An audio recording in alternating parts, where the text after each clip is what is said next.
Excuse me. I'm doing all that talking and my mic was muted.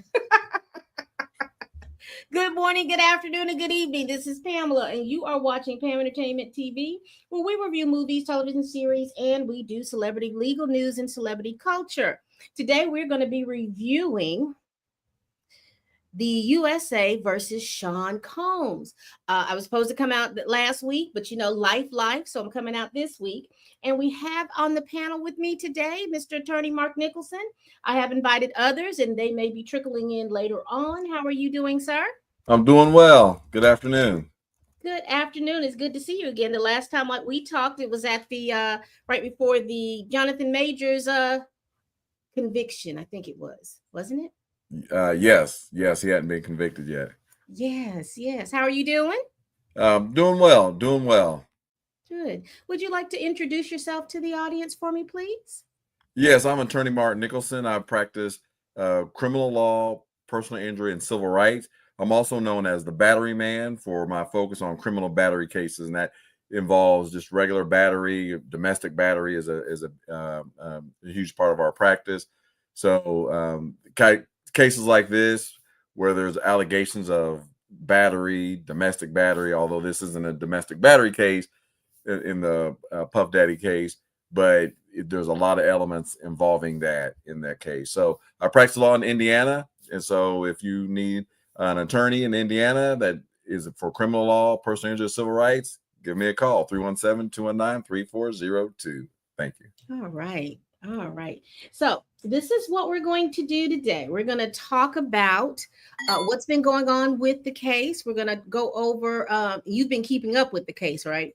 Yes, I have. So good, because I would love a lawyer's opinion about some of these things that we're seeing, and where you think the defense is, and where do you think the prosecution is in regards to what's going on. Now, people are not familiar. You've been following me. You know that Puff Daddy. See, I'm from the age of Puff Daddy. I know there's P. Diddy and Love and all that. I'm from the age of Puffy and Puff Daddy. That he is being tried for racketeering, sex trafficking, 2 counts of sex trafficking, and 2 counts of transportation of a person across straight lines for sex and prostitution. I hope I've got those charges correct. Okay, so we've had a good couple of weeks. We've had a good couple of witnesses. Now, we've gone over the first panel that I did. We went over the Israel Flores testimony, the Daniel Phillips testimony, the Cassandra Ventura testimony, the special agent Yasin Binda, and I don't think we did the Punisher and Don Richards yet, or Kerry Morgan. Yes, we did. The Punisher, I can't think of what his name was, but he was one of the escorts. Don Richards, Kerry Morgan, David James. We went over those testimonies. Is there anything about those particular testimonies that, or those particular witnesses that stood out to you, or anything that went on with those particular witnesses that we could talk about today?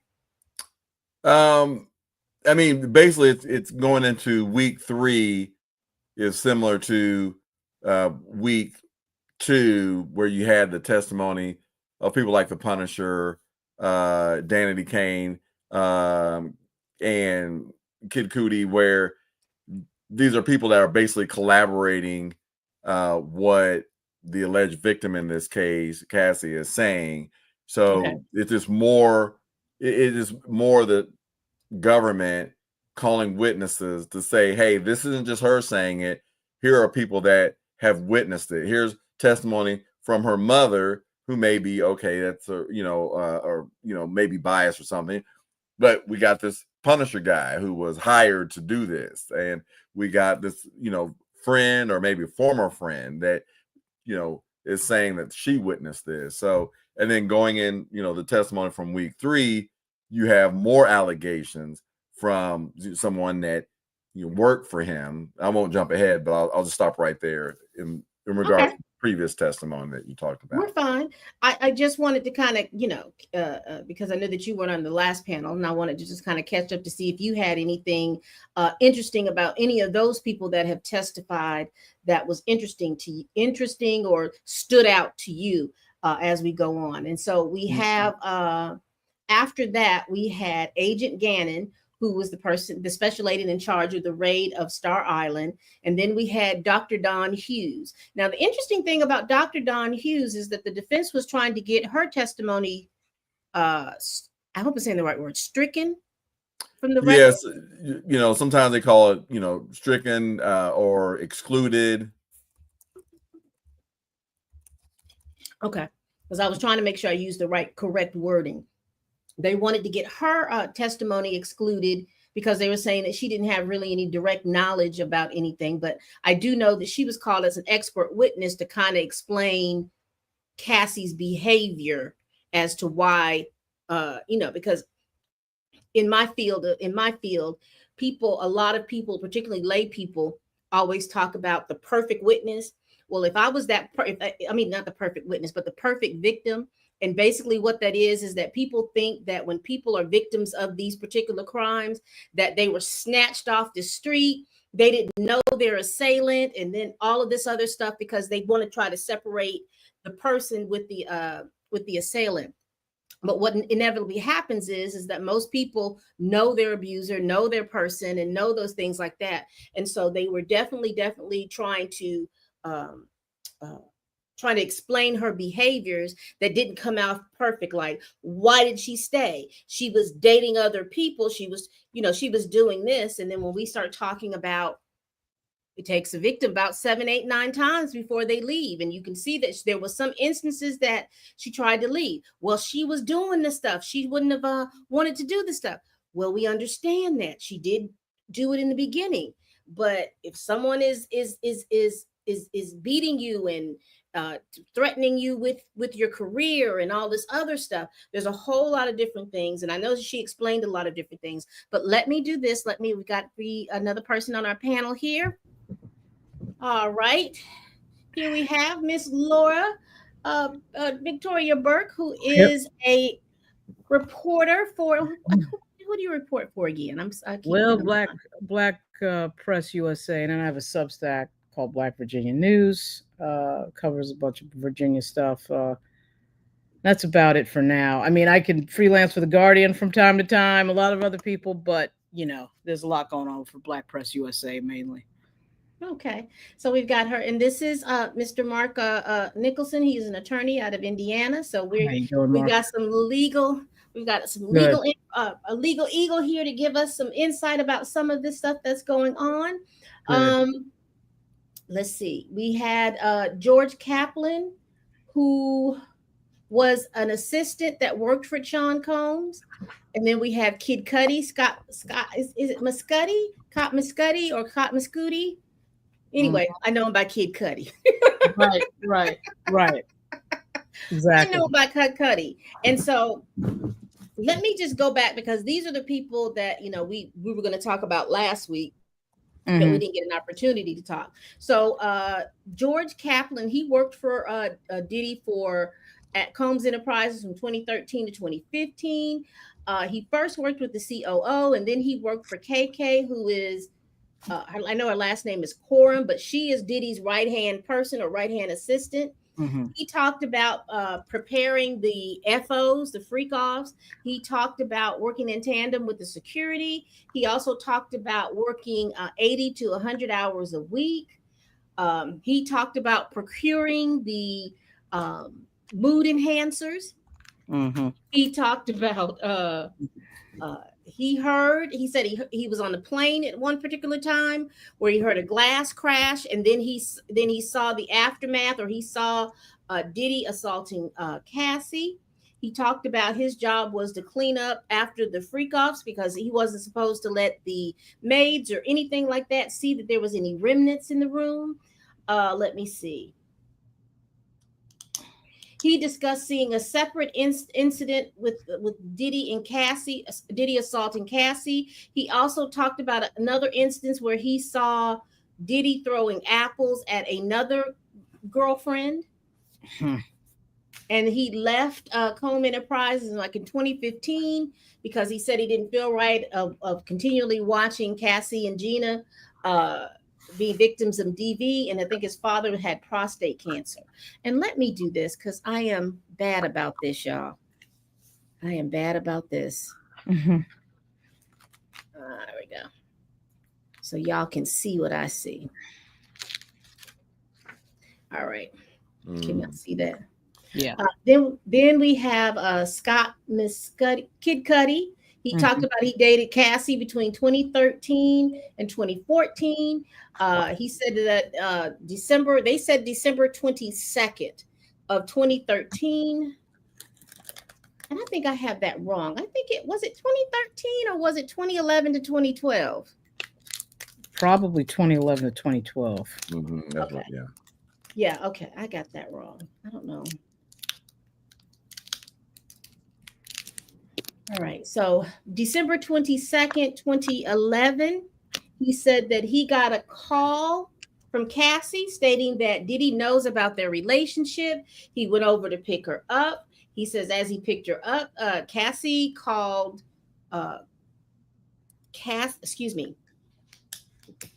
Capricorn. Capricorn called Cassie to tell him to tell her to tell Kid Cudi, but he was hearing her on the phone that Diddy was at her house, that Diddy had picked her up and swooped over to his house, and he was in his house. They said that he said that he picked up that Diddy and an associate were in his home, and she was forced to go with them. He said he talked with Diddy or called Diddy to ask him where he was and what he was doing. And Diddy was like, I'm over here waiting on you. I'm waiting on you. He said he was going home, and then he realized that he didn't know who that associate was and what kind of issues and problems that he could have over there. And he said he got home. He said when he got home, he noticed that his yard wasn't destroyed, but he did notice his cameras removed. He noticed that his Christmas gifts for his family were opened and they were just laid out on the kitchen table. And he also noticed that his dog was in the bathroom. Now, a little side note, something happened to the dog because they were talking about, they did a little sidebar about you can't testify to the feelings of the dog or whatever with the dog or anything like that. So something happened with the dog that the defense was able not to get in. I don't know what exactly happened to the dog. Did they pick the dog up? I don't know what size the dog was. Don't know anything. But something, because I think Kid Cudi had made a mention, I guess when he talked with the prosecutor, that his dog was a little squirrely after that. So something happened in regards to that dog. Yeah. Then we got some really quick testimonies coming in there. We had Maya Morales, who was the makeup artist for Cassie, describe an incident in 2010 about a Diddy assaulting Cassie. She said she took Cassie to her home. When she took Cassie to her home, she called a doctor friend that checked Cassie out. The doctor friend was saying that she needed to go to the ER. They noted bruises on her face, on her body, and she had knots on her forehead, and said Cassie refused to go. She said Cassie stayed at Morales' home for a few days. She talked about that she worked with Cassie. She was doing her makeup and covering bruises. She said she did a video with Wiz Khalifa. What was that? Black and Yellow. And there was some picture that she did or poster that she had on her website that shows Cassie, but that was also during the time when she had a black eye and how she covered her makeup. Mm-hmm. And she also talked about, that's what she talked about. The interesting thing I had about her was that the defense brought up the fact that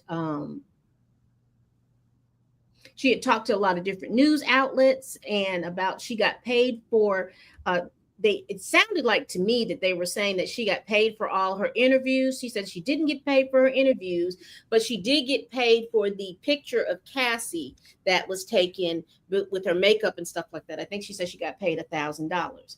And then these were very quick but interesting. We had Frederic Zemmour. He was the general manager of and I hope I'm saying this right, the Elma Hermitage Hotel in LA. He testified that the account with the hotel started as Sean Combs or Bad Boy Entertainment, and he talked about the stipulations for the room. Um, he talked about that once they left the room had to be taken offline because they had to do a deep cleaning. He also talked about that they had like a certain amount of money on hand that they had to get permission from either KK or whoever it was to be able to pay. But they talked about that someone in the hotel had to be walking back and forth in front of the room or the suite wherever they at and spraying air freshener and stuff like that, because any odor that was wafting out of the room, they didn't want it to waft out into the hallway. They also talked about that during the time that they were book the stay there, that the name would change from being Sean Combs, the Bad Boy, to Frank Black, Frank White, and then it ended with somebody named Lopez.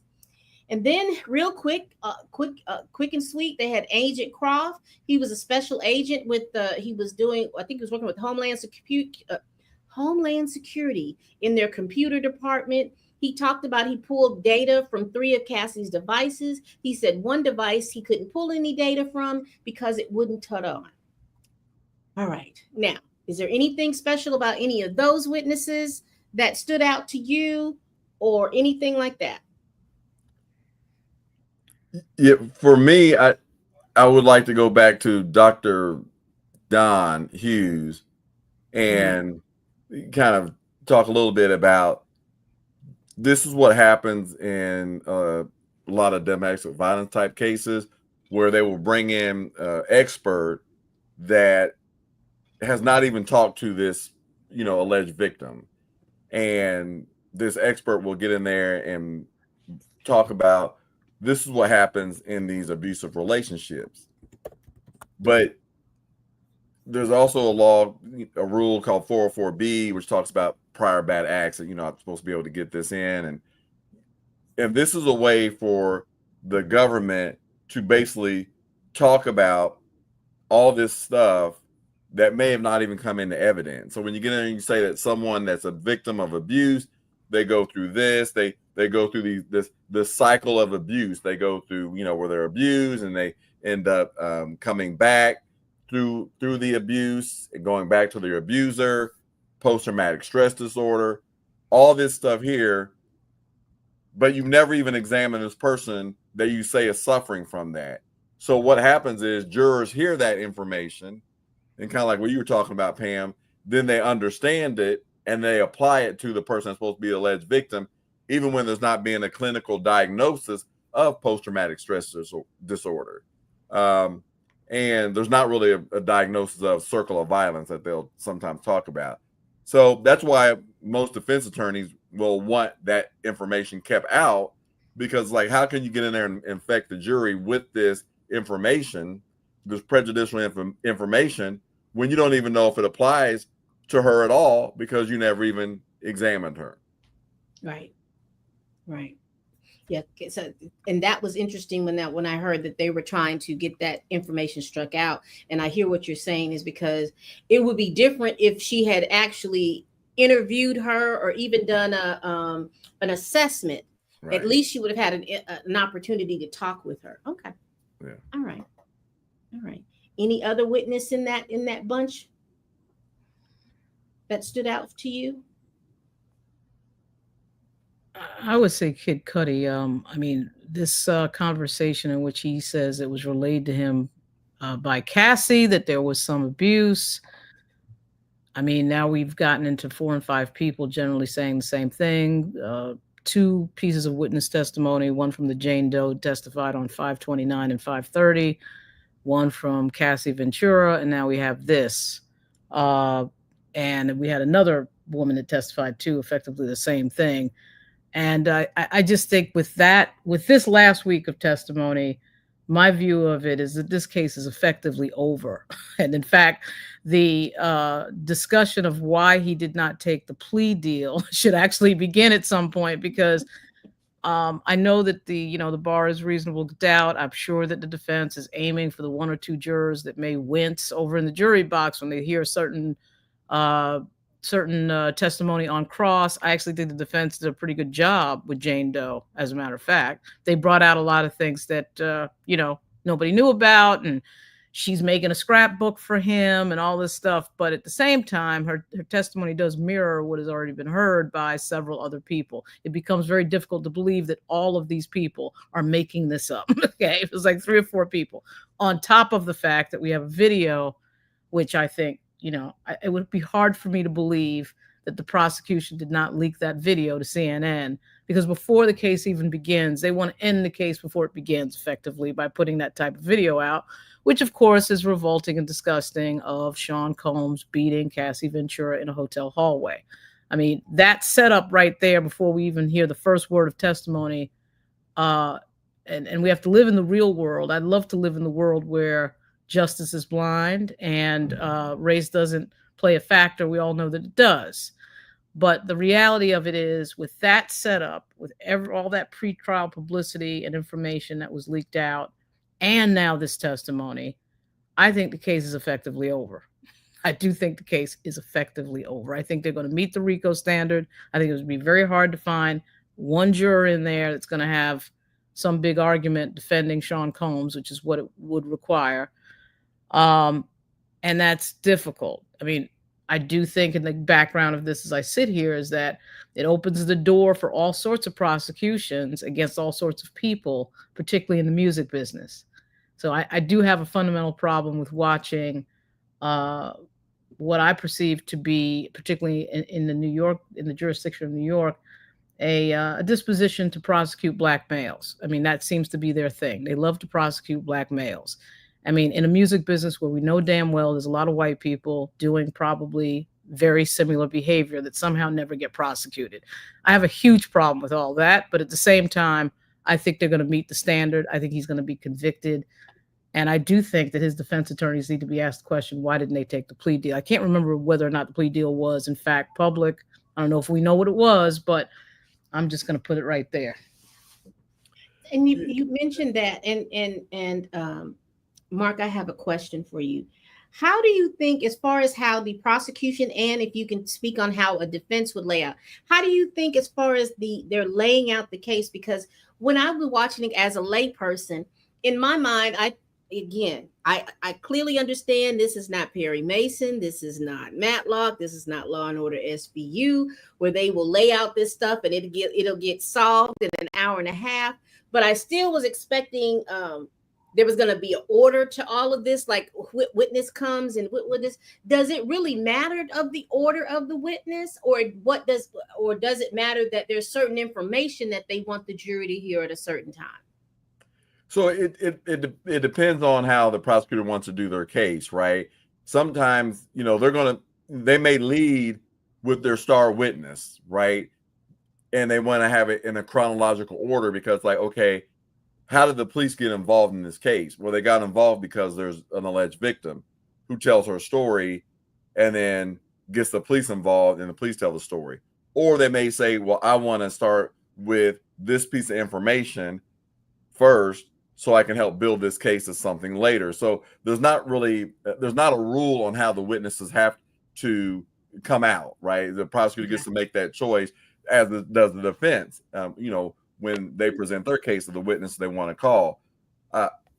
My view of the case is I do think that he is going to get convicted without a doubt. I don't believe they're going to make the RICO. At least as so far right now, I have not seen the RICO, although the prosecution's point is, let me say how bad this guy is, so the jurors will say, we need to lock him up. We're going to convict him on everything, right? Because what I hear is basically this is a jealous guy who may be even insecure and doesn't want her messing around with other guys, right? So he's being abusive and he has a lot of money, like a billionaire or something.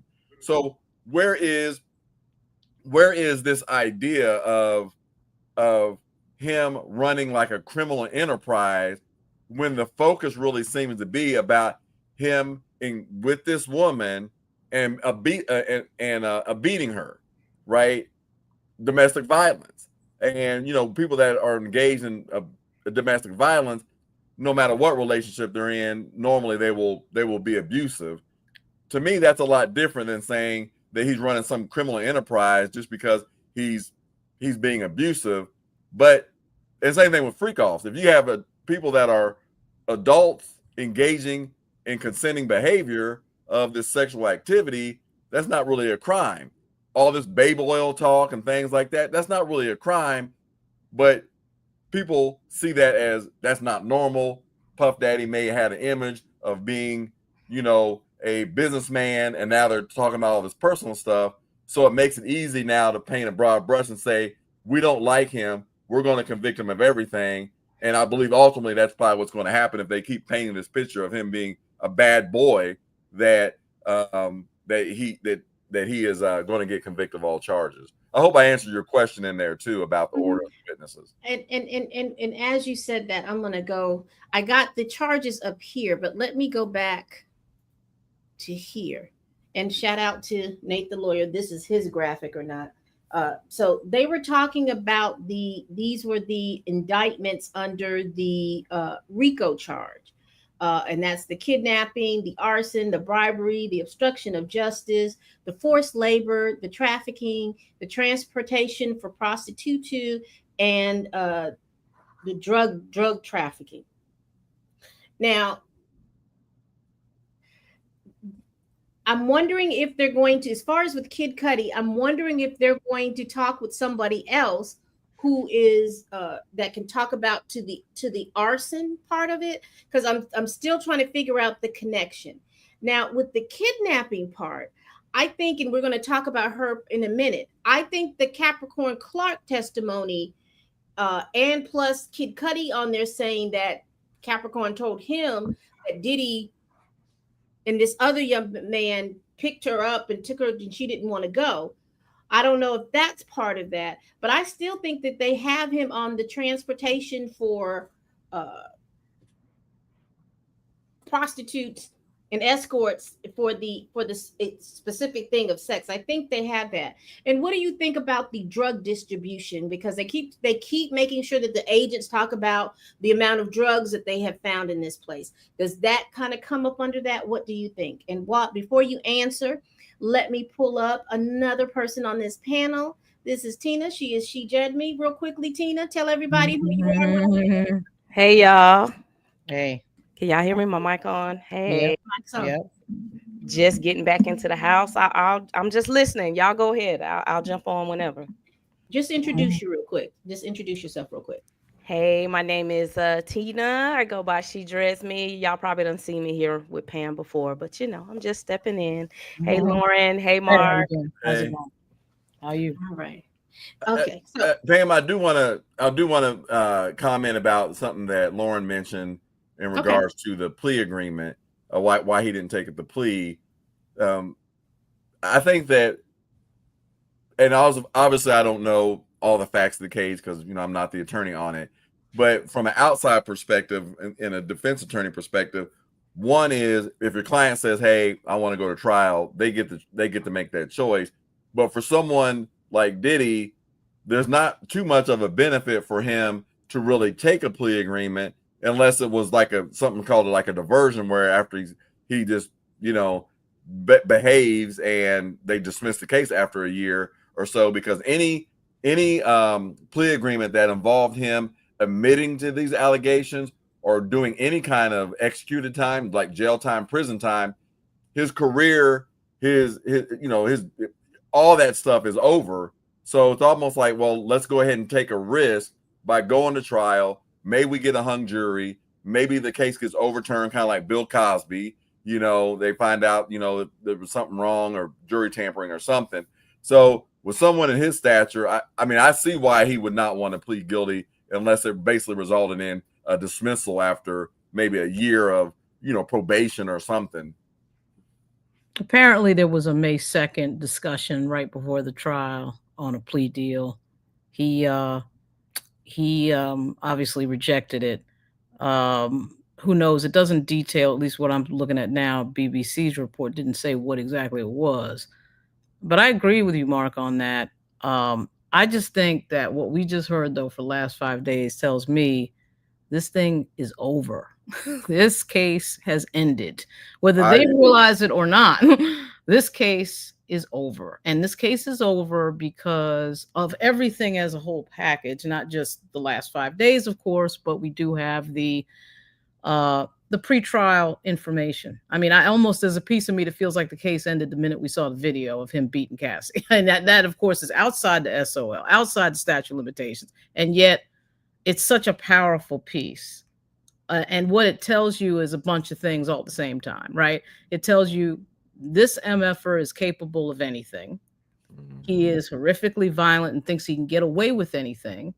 When you kick somebody, in this case, you're a man, she's a woman, on the ground in a place where anyone can open the door at any moment and see you doing that, and you feel like you could just do that, that tells me there was so much more that you were doing that we don't know about. And I think that anybody sitting there, you know, male, female, black, white, north, south, is going to have a little piece of that in their head. I know they ask these juries, hey, have you been paying attention? You would have to be on Mars not to have seen that video, right? So this is why these things are leaked.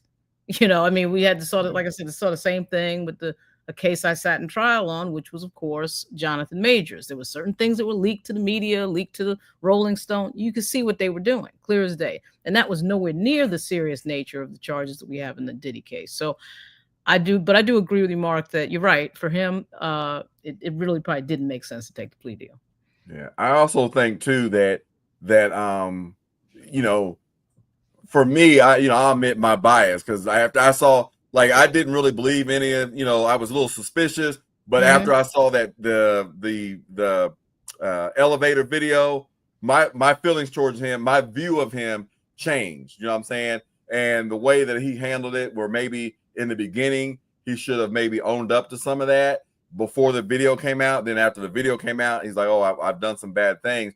For me, once I saw that video, my bias kind of turned against him, and like, this is not appropriate behavior for someone of his stature. I'll make another prediction along with the conviction, is I predict that he will not testify, that he is not getting on that witness Diddy stand. is getting on that stand, attorney. He is getting on that stand. All right, well, you're gonna have to have his back, Pam, to find out who was right, because I'm telling you, that guy has nothing favorable to say. I would be shocked.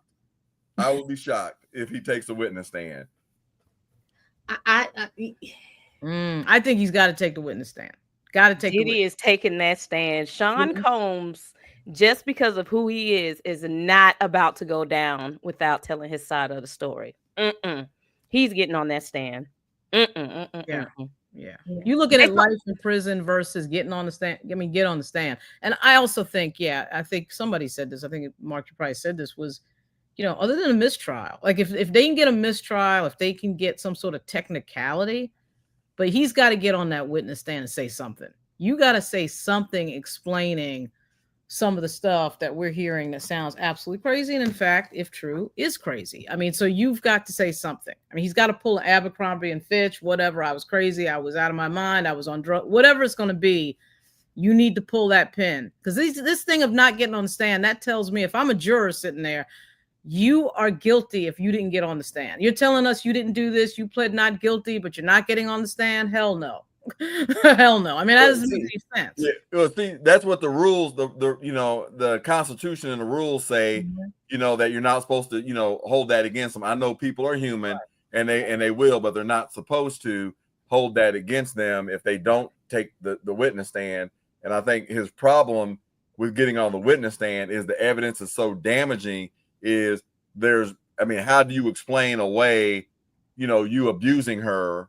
How do you explain away, like, the drugs and the freak and things like that? Like, there's not really an explanation, and he can't use that he was crazy, because they would have to file an insanity defense, guilty but mentally ill, or something like that. So saying that you're out of your mind, none of that is they can't use those that a defense, because they didn't file for it. Well, the other side always thinks they can explain away anything. Somebody stays with somebody for 11 years. Okay, let's get a psychologist out here to explain how somebody stayed for 11 years and set up stuff and set up FOs and did all this other stuff that she's tested that has been now verified in court.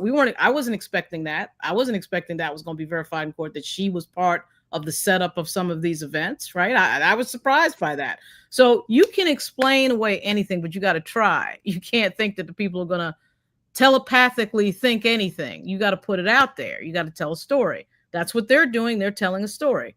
They're telling a narrative. This guy is crazy.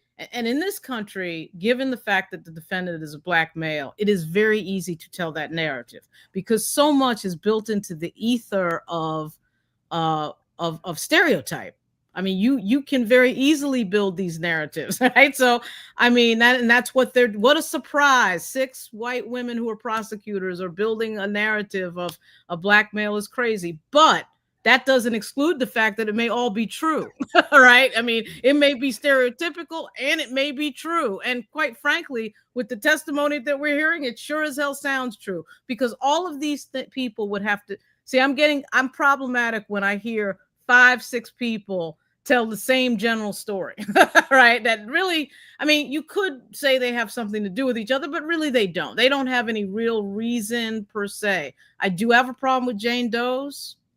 Okay. I mean, if we're going to Jane Doe testimony only in sexual violence cases, to me, we should do what we do with drug courts and have sex courts. We should have a special court where people can be anonymous, where maybe both parties can be anonymous. Because the fact of the matter is, and this is true, the minute this is in the paper, your reputation is pretty much over. Unless you come back with some real huge stuff. We'll see what happens with Smokey Robinson, but, it's hard to come back from these types of allegations. So once they become public, and most of them are Jane Doe's, so that person has no risk. They can put out whatever. I think the Jay-Z Jane Doe is a liar. I think that's been proven that she's a liar. Okay, I think what we know right now tells you that was all nonsense. I mean, what we know now. Maybe something happens next week. But again, if we're going to do special secrecy for certain witnesses for certain crimes, we should have a special court for these specific crimes. Because I think it's problematic that somebody can anonymously destroy somebody's reputation. Forget about Diddy for just a second. Just in general, file a civil or criminal, but usually civil case. Everybody's reading it. It goes around the world. That thing with Jay-Z went around the world. And then we found out, whoops, we found out now all these details that say, so I have a huge problem with all of that. But at the same time, we're getting testimony from human beings under oath in a courtroom. It is very consistent. And I'm having trouble believing that, oh my goodness, this is all not true. It sounds about right. And then we got a video of this guy beating somebody in a hallway like a dog. So you can't tell me that doesn't all link up to something that most of these jurors are going to say, wait a minute, there's something here, and he's guilty. Okay, let's move forward a little bit. Let me get Capricorn Clark, in my opinion, out of all the witnesses, even Cassie. I thought her testimony was quite compelling, and I do believe that the defense kind of made a little blunder when they pulled out that little statement talking about, see, you wanted him to, in 2024, you wanted him to sign this recommendation. So you were trying to get the job. And then we find out, there was a settlement. And then we're also finding not only did she have a settlement, Mia, that's her pseudonym, had a settlement. All of these people, Cassie had a settlement. I don't think any of the 2 assistants that went on the first week, I don't think that they had any settlement going on. And then we hear from, but what do you all think about Capricorn Clark's testimony? Because her testimony kind of rounded out, because it seems like, and maybe for me, listening to what people were reading the testimony from Inner City Press, looking at what CNN and NBC was reporting, and then listening to the people that were in the courtroom reporting. It seems like Capricorn Clark's testimony resonated with a lot of people. Her testimony resonated. So I'll just read hers really quick. She testified that he repeatedly threatened her life. Now, Capricorn Clark worked with Diddy from, I think, 2004 up into 2011 or 12. She said that she was an intern at Def Jam, and then she worked with Death Row, and then she went into work. A headhunter recruited her. And see, there's always these little itsy bitsy things that I keen into that nobody else does. But Nia talked about someone like a headhunter had got her to be able to blah, blah, blah, fill out the application or whatever to go work for Diddy. But anyway, for Capricorn Clark, she said she went to work with Bad Boy, and she said like that first week or so that she worked there, they went down to Central Park, and he was kind of threatening her then in a ha ha he he but really serious kind of way, simply because she worked with Death Row Records. She said, well, I thought because y'all looked at my resume and there was a headhunter that, that recruited me, that you all knew that I worked for Death Row Records. She also talked about a time that she was accused of stealing jewelry. Now, I couldn't really figure out that whole situation. It just sounded like there was some jewelry that was loaned to him. And then I couldn't figure out if she was supposed to be taking the jewelry, or did she go pick the jewelry up from the room? Because I can't figure out where the jewelry went missing. But anyway, the jewelry goes missing. And then she testifies that for 5 days straight, that she is being, Uncle Paulie took her to the Bad Boy Enterprises office before it was done. They took her there, and she was there for 5 days having to take a lie detector test. Then she testified that, she worked typically the 20-hour days. Now, the thing about the assistants, they all are consistent with working those many hours. I don't know. Does that fall into this forced labor or something? Because it seems kind of odd. I mean, I know people who've had personal assistants, but they usually have a certain type of break. But to work 20 hours straight bothers me. She talked about her job, setting up the hotel rooms, and pretty much if you were a personal assistant, you cleaning up after the freak-offs was part of what you were supposed to do. Let me see. She talked about the 2012. And then she talked about an incident with on Star Island where she had been working and she had made mention to the chef. And if I understand correctly, it was the same chef that David James had an issue with, Puff had an issue with. And then now she's saying that particular chef told Diddy, hey, she's complaining about working here. And he basically physically pushed her out of the house or pushed her out of the door. She also talked about the incident of Kid Cudi. She talked about, that was it. She talked about the kidnapping. She says, which was interesting because I'm surprised she didn't sue her gated community for the security guard letting Puff Daddy into the community to come in. But anyway, she testified that he came to her door. He was knocking on the door. He was agitated. She said he had a pew pew. She said he asked her where did who is Scott or whatever. They go to Kid Cudi's house. She says she doesn't want to go, but she says him, and I think it was D-Rock. There you go. In the Hollywood Hills. She said that he stated that he was going to pew him from the timeline. And he was upset that he found out that she knew that that Cassie was dating Kid Cudi, because she also testified that she took Cassie to the Best Buy to get her a burner phone because Cassie acted like she was clueless about the fact of texting Kid Cudi on the company phone, because the phones, everything that she had belonged to the company. And she's like, you can't text him on a company phone. What are you doing? And she's just like, oh, I didn't know. And but anyway, they go to Kid Cudi's house. She says she sees them go into the home. She doesn't know what happened. And that's when she makes her telephone calls. So for me, her testimony resonated more so with me as far as the kidnapping charge. What are you all thinking? I think go ahead. I was gonna say, I think Capricorn has been a star witness so far. She's tied together so many things. If you believe her testimony, I think Cassie was always gonna be a foundational witness. People thought she was gonna be the star witness. I think so far Capricorn has really opened this case up to Rico, because you have so many things that Capricorn has experienced. You got the forced labor, you got the kidnapping. She was semi knowledgeable about the arson. So if the jury believes her, I mean, I think she has been like the most damning witness so far to his case, I believe. I do too. I Yeah. think go ahead. Yeah, I think that her testimony, because I don't, talking about leaking information, when Lauren was talking about that earlier, and there was a leak of this, the elevator tape, a hotel.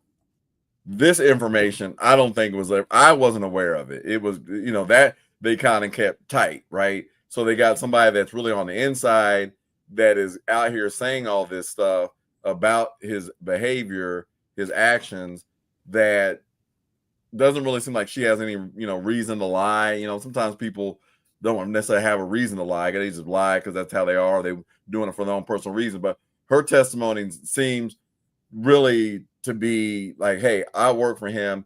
This is the kind of stuff that he had us doing. I think her testimony, I think for me, it was surprising to hear or, read whatever her testimony and learn about someone on the inside saying that. I don't know how many more shoes are going to drop of people that are kind of like on the inside that, have this kind of powerful information. But the way that the government has built the case by kind of, starting off with her and people like, I don't know if she's really, and then building up, and now they got somebody on the inside saying this. I agree, that's been pretty powerful and damaging to him. But in the end, what does it matter if Trump's going to go ahead and give him a pardon? So, and also too, I think not only her, but one of those security guards is very, in my opinion, very instrumental to the case, because they were the ones that were having all the, I mean, when you talk about privy to any and everything that he was doing, if we can get one of those security guards, they were privy to any and everything that Puff Daddy was doing. They were, you talk about having the inside scoop. They were very privy to that. I'm so surprised Roger Bonds has not been called. I think they may not call Roger Bonds because Roger Bonds don't like Puff. He doesn't like Puff. But Roger Bonds also kind of stayed in contact with Puff to kind of help him with the legal situation with his son. So I don't know if the feds feel like if we call Roger Bonds, which was one of the security members, it would then open him up to saying, well, oh, you're only testifying because Puff wouldn't help you with your son. But he's been named several times and he does not like Puff. So yeah, if they can pull one of those security guards, is the Uncle Polly, is he still here or has he been pruned from the timeline?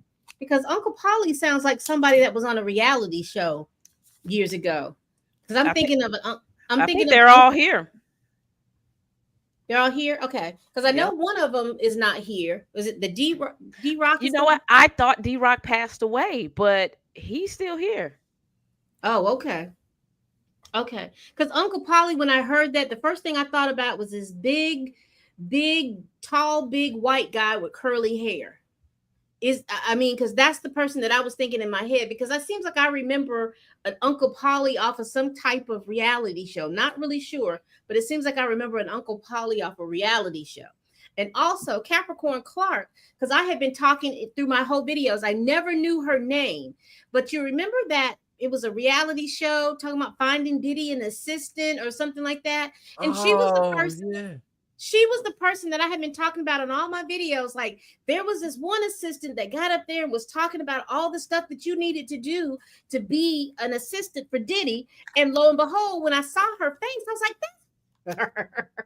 That's her. She had her hair, straight, or she had her hair, whatever. But I said, that's her. When I saw the pictures of her, I said, that is her. So the person who I thought maybe had some information actually was the person that had a lot of the information. So let's continue, because we talked about Capricorn Clark. Then we had Christopher Ignacio. He was the police officer. Now he connects Diddy being at Kid Cudi's place with all those different things. Now he's a separate witness that connects it, because he was astute enough to get a license plate number. But he talked about, going in and all of that other stuff. And then, now y'all explain this to me, because these newer people, I didn't write all my information, and I do apologize for that. But Lance Jimenez from the LA Fire Department, because when he testified, they were talking, Diddy's team was wanting to get a mistrial. So help me through this. So he was testifying about the Molotov cocktail. Now, am I understanding this correctly, that there were fingerprints? Because I know they talked about female DNA, but did he say that there were fingerprints, and then there was a fingerprint card made, and then someone ordered it to be destroyed, or it was lost? Y'all help me with that, because that was that when they were talking about, we wanted to get a mistrial, I was confused. So y'all help me out with that. So with that testimony, what happens is when the prosecution in a case tries to, once again, this legal argument called like 404B, and they're trying to interject things or do what's called speculation to make the person look even worse. That's what happened here, because the prosecution, it sounded like they were trying to argue that that this fingerprint that would have maybe shown that Puff Daddy was involved, that it was destroyed, and that Puff Daddy had it destroyed. So they were trying to make this kind of connection, imply this kind of connection. So the jury was like, we had. So sometimes at trial, matter of fact, a trial I just did, I'm asking about this body cam. I'm like, the officers wearing body cam, but we don't have the body cam footage. And the prosecutor says, Judge, or no, ask the witness, will we disclose this to the defense? And they said it in front of the jury. And I'm like, Judge, they did not give us this, right? And that was basically what's called burden shifting, because now you're trying to say that because we disclosed this to you, that you have it and you have to submit it. And so if the fingerprints are destroyed or whatever, it's not on the defense's job to try to produce these fingerprints, or even say, hey, Puff Daddy didn't destroy him. It's the government's job to prove that he did. And so that's why I think they moved for the mistrial. It was denied because, and I don't know if that was right decision for the judge, but I know as a defense attorney, I don't like it when the prosecution implies bad behavior on my client in a way that makes what Puff Daddy have to testify to say, no, I didn't destroy him. Now it takes away his Fifth Amendment right to be silent. So I'm not a fan of when they do that kind of stuff, and maybe the mistrial should have been granted, but they rarely are anyway. Gotcha. Okay. All right. So then hope I wasn't too technical with all that. No, it made sense to me, because I was confused. I was like, well, what is going on? Because in my layperson blame, the very first thing I thought about was Little Rod's lawsuit. When Little Rod was talking about an incident that happened at a recording studio, some friend of one of Diddy's sons got pew-pewed, and they decided to take him outside and say that it was a drive-by or something like that. And he mentioned that one of the people in his security team had a good relationship with the LAPD, and that they didn't go into the studio to watch it, but he took these pictures of the aftermath of this. And that's what made me think about that, because when they were talking about the fingerprint card went away, the first thing I thought about was that particular lawsuit and that particular incident.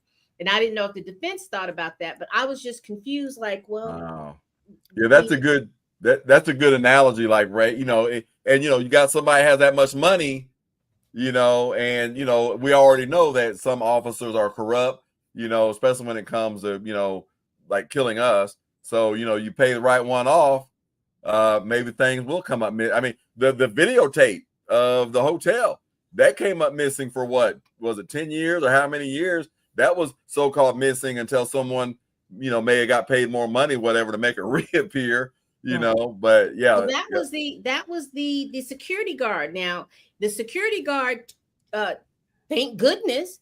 I mean, I still thought it was a little shady as his reasonings why he did it, but thank goodness that he did it, because he copied it on his iPhone, and so he had a copy of it.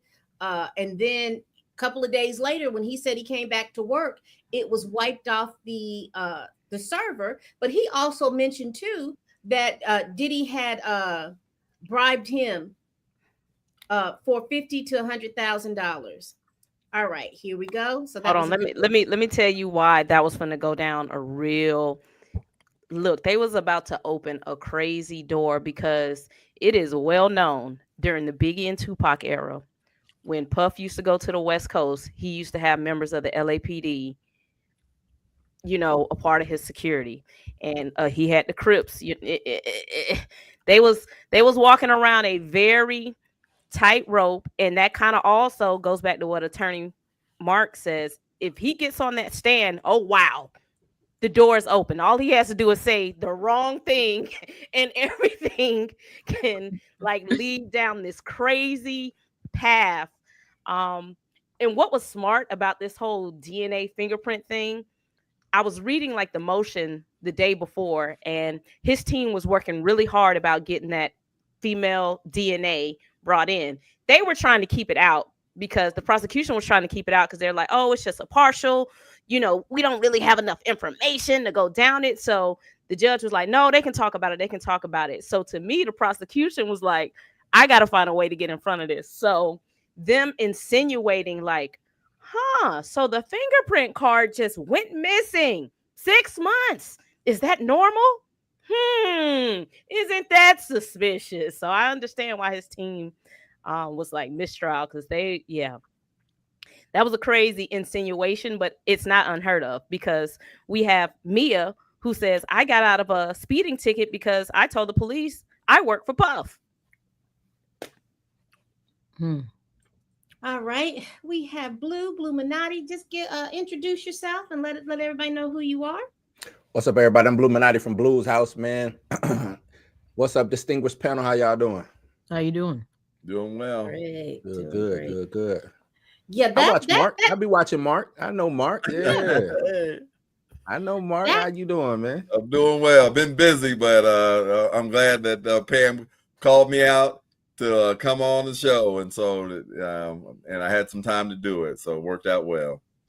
Great. Glad to have you here, my that dear. interests me, because again, when they started talking about that was the first thing that hit my head. I was like, they don't want anybody to talk about these ties, because who was the person that is on trial or pled guilty for the pruning of the timeline of Tupac? Didn't he mention Keefy D? Yeah. Didn't he mention Diddy and his involvement? But I don't know if they were going to prosecute him for that or not.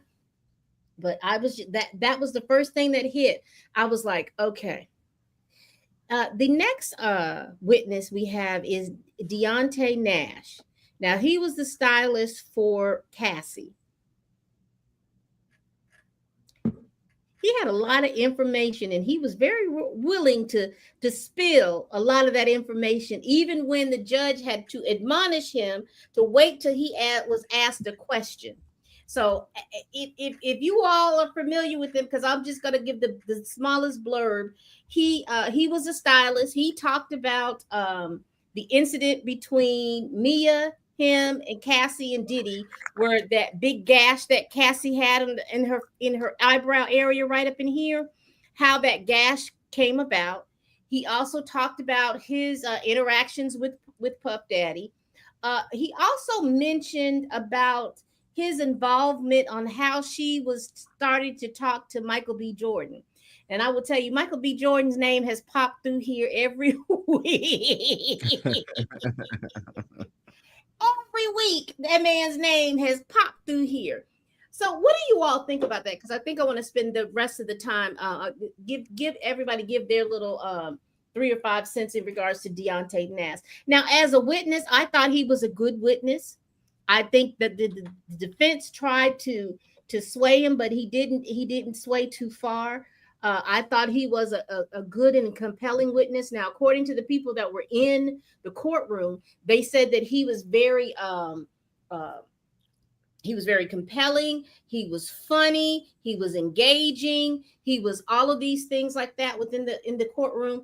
So, but what do you all think about Deontay? He's a nightmare witness for a lot of defense. When people get on the witness stand, and usually it's officers that do it because they're trained on how to test a lie. They'll just start saying a whole bunch of stuff. You don't even ask them questions, and they'll just start throwing. They'll just be vomiting at the mouth, and then I have to start having to ask you a question. So just answer my question when I ask you a question. And so that's the kind of witness, Mr. Nash, Dante. And also when you talk about someone that's funny and kind of injecting some humor into it, I feel like if you get the jurors kind of laughing and stuff like that, it means they may be on your side. If you kind of try to tell a joke or be funny and the jurors aren't feeling that, then that's a pretty good sign that, they ain't with you. So once again, it's a really bad case for the defense. And on a side note, I just think it's a shame as a black man, as a business owner, nowhere near, on the, financial level of someone like Diddy. It's just sad to see when you have that much resources to go down this path, you know what I'm saying? And just, I know for me and people that know my background about me spending 12 years of my life in prison, being homeless, going to law school and things like that, that I know that I have to, in a sense, walk a finer line than someone that, their dad is an attorney, their moms are, they're judges and all this stuff like that. They got a history of that. Like people, are watching me, you know what I'm saying? And saying, man, this dude, he probably shouldn't be an attorney. You know what I'm saying? Like how does he become an attorney? So I don't want to put myself out there to compromise my reputation and things like that, because there's always going to be someone trying to knock you down. You know what I'm saying? And with one of the cases I did, the Curious Case of Natalia Grace, that was, real popular on Hulu and Amazon, all that. There are people that are upset. Like, how could you represent this woman? That, she abused a child. And I'm like, I'm a defense attorney. I represent people charged with murder and misdemeanor. You know what I'm saying? So it is sad to see that Puff has fallen into some kind of trap, didn't get the help he needed. And I think there's a TV show that the fall of Diddy or something like that. I think that's a Hulu. Yeah, Hulu. Yeah, it's just it. And I'm not taking anything away from the victims. Like, the people that were abused by this, they deserve all the support they can get. But if it started with Diddy doing this, it's like a shame that that he was able to build this huge empire and then let it just go away for All right, those of you all that are watching, if you're watching on X, make sure you hit that heart. If you're watching on YouTube, make sure you hit that like button. And if you like what you see, please subscribe to all of our channels. All of us are YouTubers. Also, if you're watching from Twitch, do whatever it is you do over there.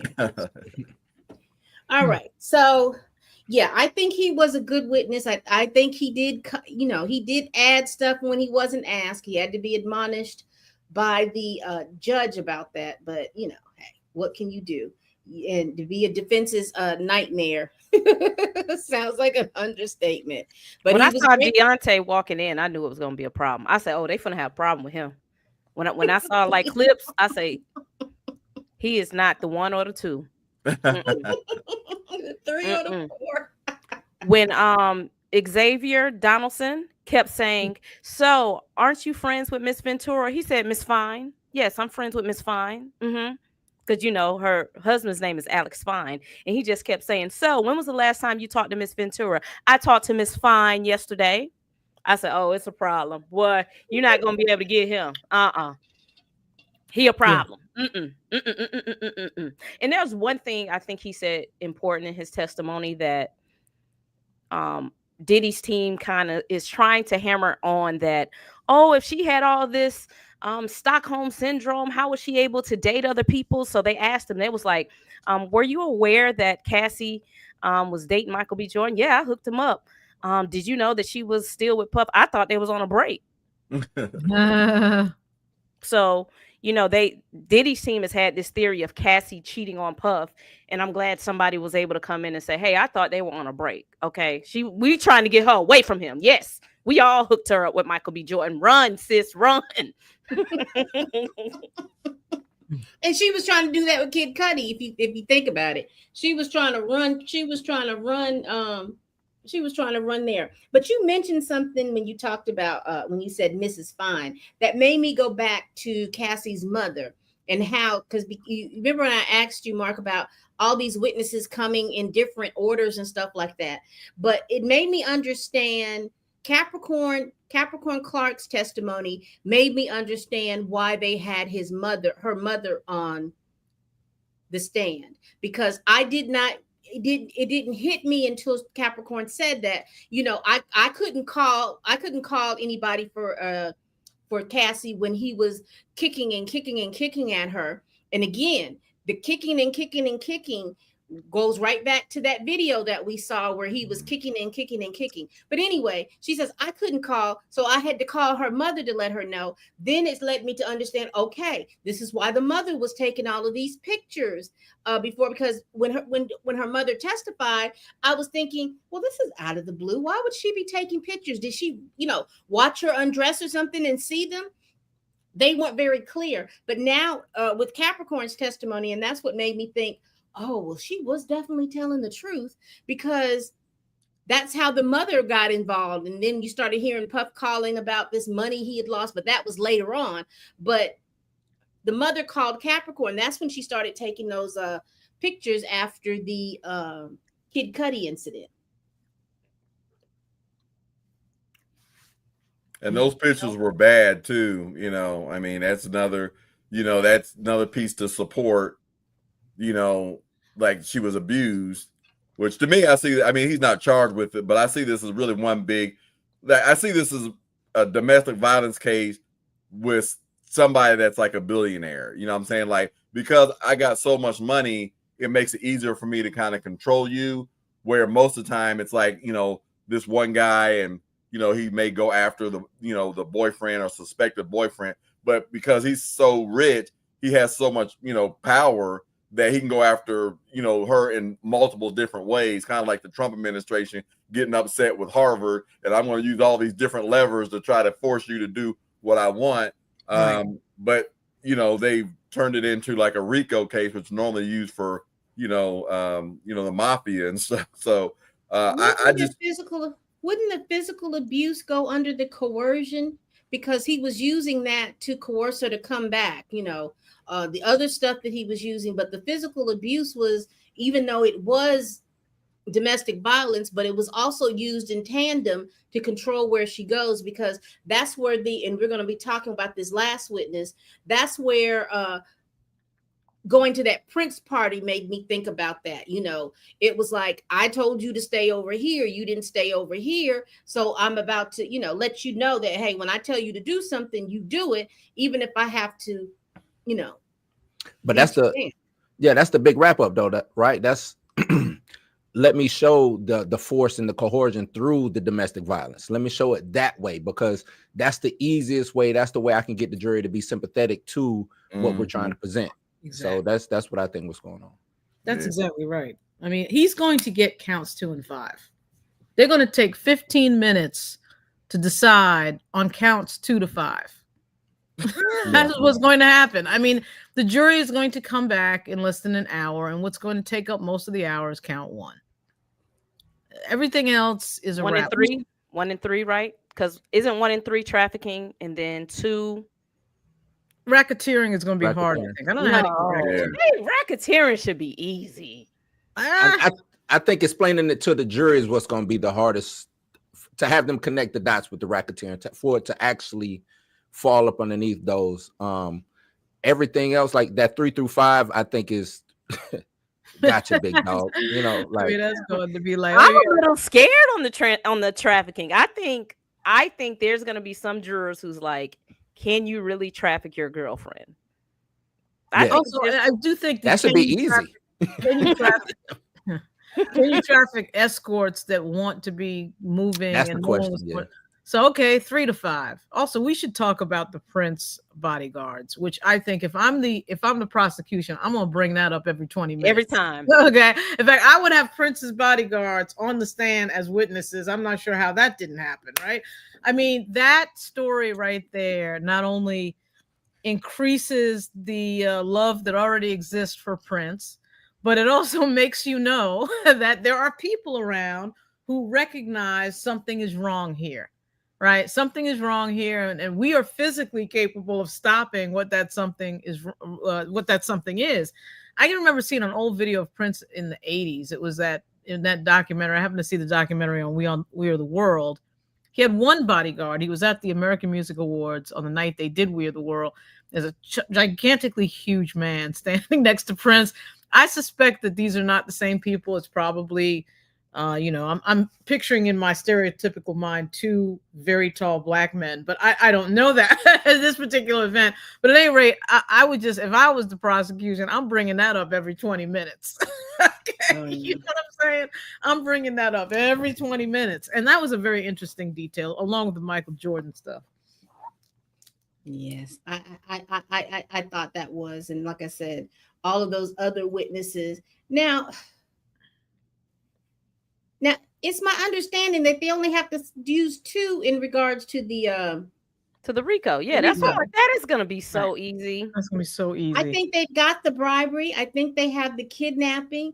I know they have the transportation for the prostitute part of it, because it looks like it's part of RICO and it's also a separate charge, right? Yeah. So if you get him on trafficking or transportation, that's the RICO there. Those are your 2 predicates. Yeah, I mean, I agree that like I said, my prediction still stands. So I know this is recorded. That he's not going to take the witness stand and he's going to get convicted of all counts. But do I think necessarily he probably should? Like I see this, and maybe it's because of my background. I just see this as really a domestic violence case that they've kind of turned federal because of how much money he has. You know what I'm saying? And that's not to take away anything from, the harm that he's caused. At least we know from the video, whether anybody believes he did anything else. But I just think that this is kind of a domestic violence case that they kind of turned federal because of the money, the reach that he had. And like, so someone like the trafficking, if you're hiring somebody across state lines, and it's illegal in that state, like, it's illegal in Indiana, then, that would cause you trouble because, you brought somebody in, even though they are an escort that may be legal in Nevada, but it's not legal in Indiana. So that now you're in trouble for bringing that person in. And so let me just put this out there to all of you all that are watching this video. Y'all you can't get flued out for all these little things and do all this stuff.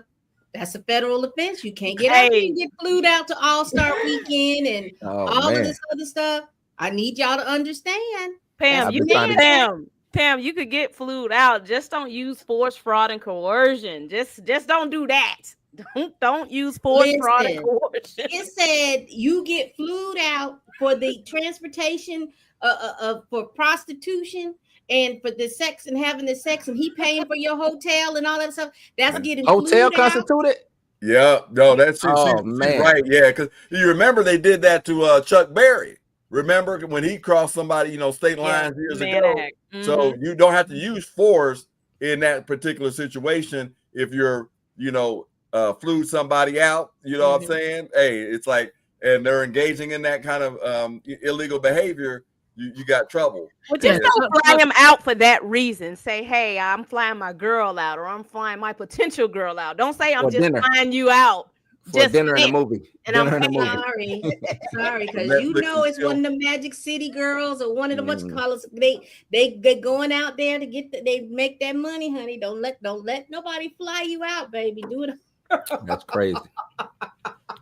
That's why he got to take the stand. He got to explain why he's flying them out. Everybody say, but I'm telling you, it ain't gonna happen. It ain't gonna happen. It ain't gonna happen. If I was his lawyer, obviously I'm not, but I'm just saying his lawyers, who are very skilled, are telling him you cannot take the witness stand. But they are very skilled, but it seems like, I don't want to say they're dropping the ball, but their defense is kind of lackluster from, and maybe they just don't have enough to really shield him from stuff.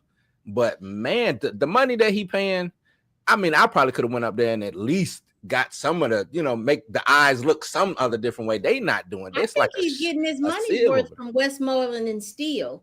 Those two. I think he's, but they ain't been doing the brunt of it. They haven't been doing the brunt. Well, from what I've been seeing, they haven't been doing the brunt of it. No. So I would let them they got to throw some procedural objections. I mean, they're doing it, but they got to really throw some procedural objections and hope that it flips on an appeal, flips on a technicality. I would be throwing stuff all day. Because I don't know. I just think this is over. I think this is way over. And if this was a white guy, I wouldn't say this actually, but we've seen, I just think that the justice system obviously is different for black males. And this is a great example of a prosecution. I don't care. The guy it's not that I'm saying he's right. I think Diddy is wrong. I think the stuff he did to her was wrong. I think he's a bad actor. I think he needs to get his ass kicked by somebody's father or somebody's brother. But having said that, I have a hard time believing that he's the only person in the music business, are you kidding me, that is engaged in sexual behavior that most people might not engage in, right? So, you're telling me that of all the people in the city of New York, the 8 million person city of New York, the 5 boroughs, they had to get Diddy off the industry on the West Coast and the East Coast, and you pick out one person. If in fact this is trafficking, to have escorts get on a plane and do this and that, are we really thinking that in the year 2025 that this is the only time that that's happened, that an escort has gotten on a plane to go have sex with somebody in the music business? I have trouble with that. Now, I'm not saying he shouldn't get prosecuted, but he sure as hell shouldn't be the only one getting prosecuted. So he's not the only one. He's not the only one getting prosecuted. Who else? He's not R. Kelly. R. Kelly. Who else white? What other? Give me a rock star. Okay. Give me somebody from some rock group of the last 30 years. Here is, I think, the biggest difference on that, and it is what it is. And when I say it, it just is what it is. His reputation about doing a lot of these different things, whether he's beating up somebody, whether he is in somebody's face, coercion. Because there's even little, just very innocuous videos, of him just being slimy or something, but he's more public. I think that Diddy has been more public with what he's been doing. R. Kelly then was more public with what they were doing. R. Kelly was running around here carrying VHS tapes of all of his. Kelly just didn't care. R. Kelly was on some other stuff. I get the same thing that with Diddy, that they are out here and they're moving, and they think that just because they know the Donald Trumps, because they know all these other people, and that they're doing all of these different things, there's this level of that they believe is protection. Particularly when we all felt, and we didn't have a way to prove it, but we all felt that Diddy was the one that pew-pewed in that club, not Shine. That's what I was going to bring up to Attorney Mark. They told him not to take the stand then. They could not keep him off the stand. Johnny Cochran was like, no. And Diddy was like, no, I was there. I got to tell my story. Yeah, that's a good point. And also to your point too, Pam, and I see this sometimes, not only in my profession, but just in general, is that when people get to a certain level, they forget where they came from, right? Yeah. You know, we can talk about OJ or whoever, but you know, you get in there and you start thinking like, oh, I can do what they do. You know what I'm saying? And that's one reason why I feel like I connect a lot with my clients, because I have not forgotten. I know that with a strike of a pen, people can take all this stuff away from me. You know what I'm saying? Yeah. And so it's like I really try to respect, you know, the people I represent, my profession and things like in my family, because I know that there's someone out there that is just waiting to say, no, you think you can do what they did? Right. Let me tell you one example. On one case I had, this prosecutor, white prosecutor, called me a name in front of a jury because I was cross-examining the witness. Called me it twice in front of the jury. They had a mistrial and things like that. It made it all over the news and, you know, all over the United States about this prosecutor that called me a name.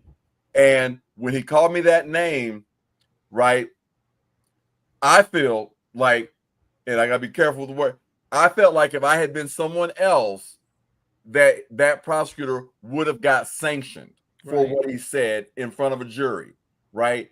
But he didn't. The disciplinary committee said this was not conduct that constituted a disciplinary complaint. Right. You see what I'm saying? Now, I feel like if I had said that, I think the treatment would have been a lot different. Like Mark would have had a timeout. He would have got suspended. You know what I'm saying? Oh, yeah. And so I think we got to realize, you know, maybe that was a situation with Puff Daddy thinking like he can do what these other people do that Lauren was talking about that are getting away with it, and think I can do the same thing they do. I learned from them. They the one that, and I'm just using as an example, not saying it's true. Like I learned from like a Clive Davis or somebody like, you know, I learned from these powerhouses. Clive Davis, Tommy Mottola, all of them. Yeah, they all. Yeah. Mm-hmm. And to your point, here's the thing that makes it just a little bit different. Let me go ahead and add this. You don't have a writer telling people how to clean your room and all of this stuff that's going on out here. You don't have this kind of stuff. Puffy wild, man. And like I said, and to your point, Lauren, I know exactly what you're talking about. But see, this is the kind of stuff that gets me. You have these people put a writer out to show that you were in there tearing up a room. They go into a room, it's smelling a hot mess. It's got wax on the ground. It's got oil on the thing. You want to get caught. You want to get, that's what I was going to say. You putting the case up against yourself by doing stuff like that. Right? The rock stars that I know, they'll tear up a room, but they will pay for it and then it will just go away. But you don't know exactly. But this is a writer. I don't know if that's the proper terminology or not. That's it, a writer. Yeah. But you got a writer with hotels to take a room. Tell them ahead of time what you finna do. I'm finna tear it up, boy. And you know, once you start getting these big hotels involved, you know they're writing everything down because of insurance issues. So they're gonna write everything down. They're gonna keep that writer. It's gonna be tucked away somewhere in the file. That's how they finding all of this stuff. In the file cabinet somewhere. You know what I'm saying? So Puffy out here wilding. You can't be out here doing stuff like that. If you go, my older brother always said, man, do your dirt all by your lonely. You know what I'm saying? If you're gonna do something, do it by yourself. Ain't nobody, no witnesses, no nothing.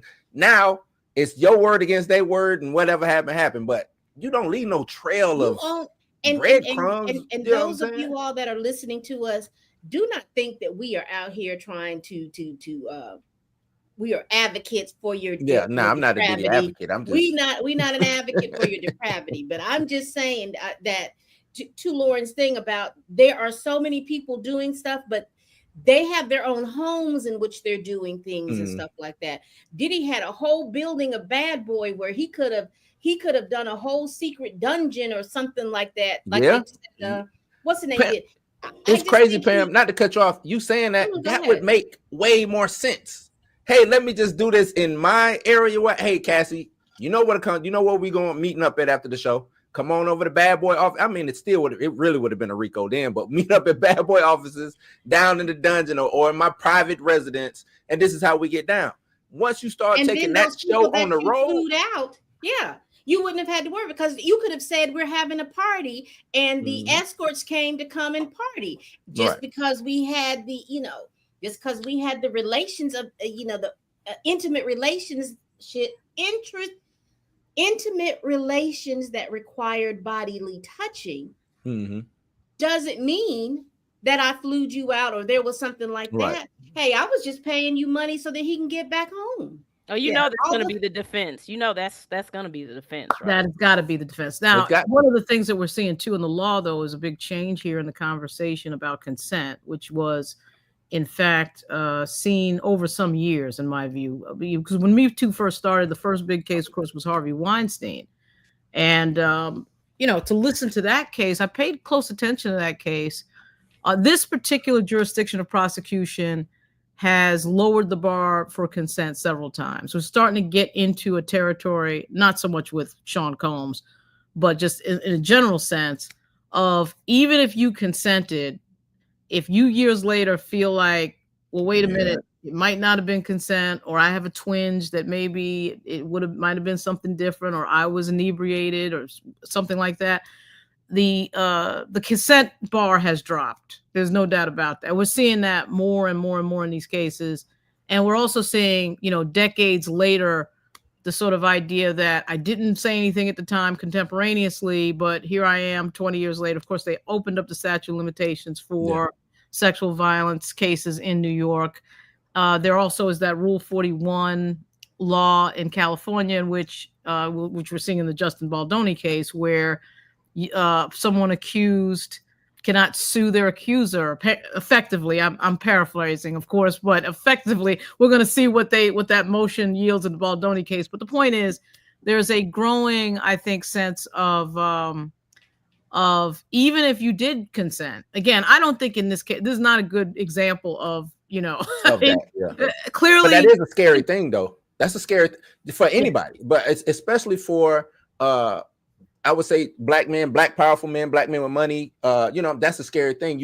You're thinking one thing. I go into this relationship with this woman, whether it be for the night or whatever, you know, and I think I have consent. And then 20 years later, she said, well, I didn't. Yes, I told him yes then, but after the action happened, I didn't feel good about it. So, you know, and Tony Busby is getting a lot of these cases, and right? Yeah, so, you hear those cases. That's a situation with Blue. I have pending now where my client has alleged to have engaged in non-consensual conduct, but all these were delayed reports, and some of them are kind of questionable because the woman went to his house and then he goes into the bedroom and she could leave, but then she goes in the bedroom, gets on his bed and stuff like that, and so it doesn't report it until way later because someone's, you know, and it's kind of like in a situation like that, obviously there's no like DNA evidence because it's so far, you know, in the past. But, I mean, and look, I have never been a victim of domestic violence or sexual, so I don't know how to react in that situation. But in my mind, it makes me question, like, if you felt like you were threatened, why would you, when you had the ability to leave, why would you then go into his bedroom and get on his bed and then, you know, something happened and then you don't report it, but you could have. But I know that people in those situations have a variety of feelings and things like that, and embarrassment. People don't. Waters get murky, get murky. But the bar, to Lauren's point, has definitely been lowered, beginning with the Me Too movement, because. And that's one of the things I asked the jurors about. You've heard about Me Too. What do you think about that? You know, and before we get into jury selection, because some people are like, oh, yeah, I believe everything a woman says. If she says it, it happens, you know. And then I got to fight to get them off the jury because the judge want to keep them off sometimes. It's like, but judge, she said anything the woman says, she's going to believe. Anything. But see, now that this story with Zion Williamson that just broke over the last few days. And I knew who it was as soon as they said. I said, "Oh yeah, she's gonna get him." I knew exactly who, because they came out and said it was a Jane Doe at first. I said, "No, that's old girl that the porn star girl who was after him. What it was last year, the year before last." I said, "I bet you that's her." Now she actually dropped a video today explaining it. So. Right. And so you've got this 3-year, I think it was a 3-year back and forth that they had. But at any rate, I just think that the tactics of you put the story out there, you're Jane Doe, although in this case we know who it is. So it's not really a Jane Doe, but typically it's a Jane Doe. The thing blows up the reputation of that person. There's a lot of leverage on that person to settle, particularly if that person is wealthy, which in almost all these cases they are. Right. Remember what happened with Chris Brown and Trey Songz and so many others, Don Lemon. I mean, I just randomly I could pick, but every case does have to, I think, be looked at closely. But I do think that the Sean Combs' case, I think, is over. I think he's guilty. I mean, the testimony we're hearing is like, you got to be kidding me, man. I mean, this is what you were doing. But I do think the RICO is a stretch, but I think they're going to get there. I think they are. I agree. So let's get to the last witness. And that's the young lady with the pseudonym of Mia. Now, she testified that she became a personal assistant of Diddy.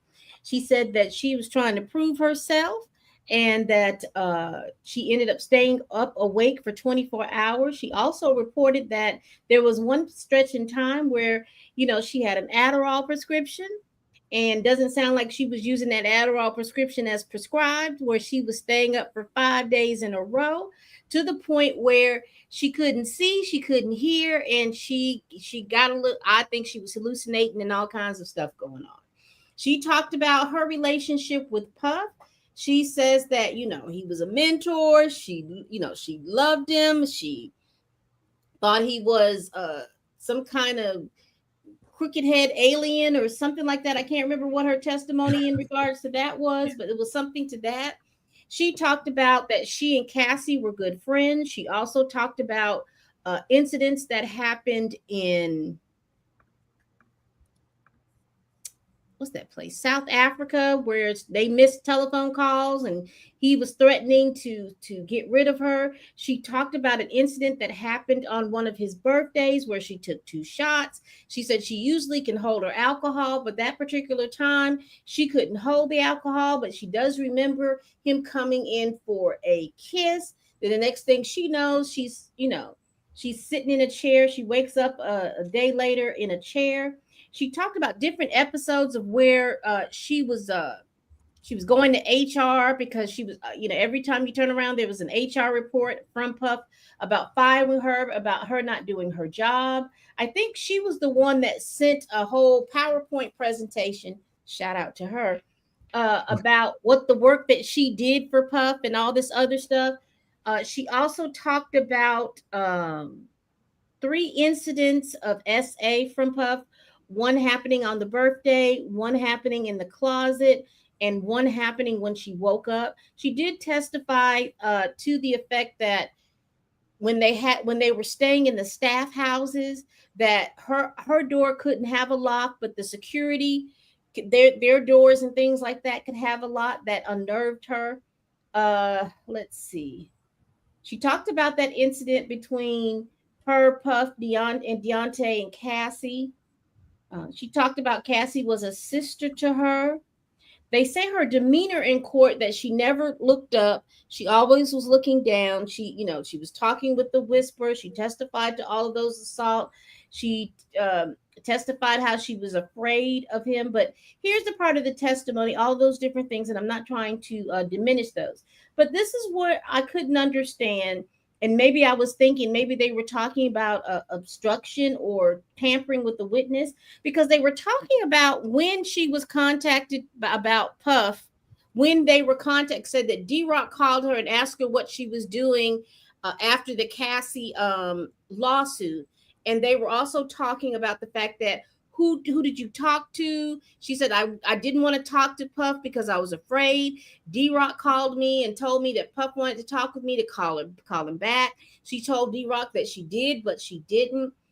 That right there, I was wondering, because again, I'm not in the courtroom, so we don't get to hear the tone and the cadence of anybody about what's going on, and everybody doesn't report the same. So I couldn't get that, but they were talking about that. But my question is, I think there's other things within her testimony. Let me see. She what got me about her is when describing, even because especially when the defense got up there, and I think who was Brian Steele, I think, was asking the questions, and he was getting her to like describe the relationship between her and Diddy, and he was, she was calling Diddy her mentor. He was my mentor. What else did she say? We were friends and he helped me do these things. And even with the D-Rock call, she was ready and willing to do whatever, you know what I'm saying? And even D-Rod was like, I got to help my sis or whatever. And she was like, oh no, you don't have to pay me or whatever. So I want to ask you, Mark, how would that look towards a jury when I'm not saying she's giving like flip-flop testimony, but it's like where you know what I'm saying, like, are you on the fence with Diddy, right? Even though he sexually assaulted you, and even when he asked about, well, how is he your best friend after sexual assault, and she was like, I don't know, ask my ask my therapist or something like that. Mm-hmm. Like, how would that look to a jury? Like, you know what I mean? Yeah, usually, and we talked about earlier about the doctor that testified, the expert, and so the expert kind of puts it out there to kind of clean up and justify some of these these answers, right? Where they may be like, well, this person abuses you, and like when I've had a domestic violence case, well, you want to see this person convicted, don't you? And then sometimes no, I still love him. And then the prosecutor will turn around and say, see, ladies and gentlemen of the jury, she's still under his control. She's just afraid. She won't even look at him during the trial. One of the cases, the prosecutor, so I think for the jurors, if the prosecutor can, lays it out the way they want to, the jurors will see that as damaging to the defense. Like, look, this is the reason why she's acting like this, because she's suffering from this cycle of violence and she's afraid. Let's keep it real, though. Let's keep it really real. I mean, in this particular subject matter during after the Me Too movement, it really doesn't matter what a woman testifies to. There will be a psychologist on that stand explaining it away. She could say that I was married to this guy for half a century. There could be notes, there could be diaries, there could be scrapbooks. I was in on it. I wanted to set it up. I set up the FOs. I was all good. And they will put a psychologist on that stand or a psychiatrist on that stand to say, well, this is the reasons for all these psychological things. And it only works for women. If you notice, hey, as a woman, I'm glad that's the case. But I do recognize as well that the two examples that we come up with these cases right now, it's not to say these guys aren't guilty, I'm not saying that. But it is interesting to note that R. Kelly and Sean Combs were both the victims of sexual violence at a very, very young age. And in fact, the surviving R. Kelly documentary, to my surprise, really went into that. So it does show you the cycle of violence, the cycle of sexual violence that happens, that repeats itself, is very unfortunate. Doesn't excuse their behavior, but I'm saying that's something that they never. I mean, I remember I think it was the Majors case, the defense tried to bring somebody to talk about, I think it was like how Black men are falsely accused. It was like something that blunt, right? And they were like, no, that can't be up there. And I'm like, okay, well, wait a minute. If it can work for the defense, I mean, prosecution, why can't it work for the defense? But frankly, I think that I've seen so many of these cases now where it doesn't matter what the factual details are. They will bring a psychologist up to that podium to say, oh my goodness, no, the psychological reasons are this. But from a common sense standpoint, you're with a dude for 11 years. I mean, I do like the acknowledgement that she was extremely young when she met him. So it's not like she was 40 years old when she met him. She was effectively a kid trying to get into the music business. So it totally makes sense that she would be swayed by his fame and influence and power, and at her age, not know any better. So that, to me, that's the narrative they should go with. And the psychologist, to your point, Mark, earlier, didn't treat any of these people. So why are you relevant? It's not like they're bringing her doctor in. You know what I'm saying? Well, Mia said you can talk to her psychologist.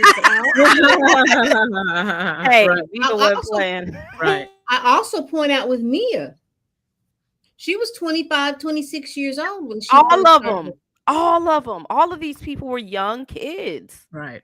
That's what people do when they are trying to be a predator, right? They're going to get somebody that's young and impressionable, and want they want to achieve this thing. Once you get, I was just talking, I think my wife about it, saying we need to find some shows that have Black old women in it, because once a woman gets like 40 years old, basically it's like you're over the hill. You know what I'm saying? They don't want to but you got somebody like Clint Eastwood or Denzel Washington making these movies, and they're like in the 70s and 90s and stuff, doing action and stuff.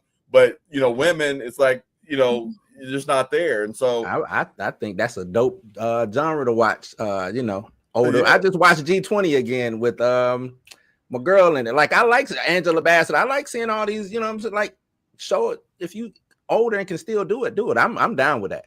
My too. question Yeah. my question is I lost my train of thought. Oh, yeah, you was talking about them being young. Isn't that like the game, you know, that, and I don't want to say the game, but with music is a young person's game, but it's always ran by somebody older. How can the defense present that I have to be in these areas with these young people? It might seem predatory, but it's not. It's just that proximity. How can the defense come at it from a proximity standpoint? I wouldn't even touch age.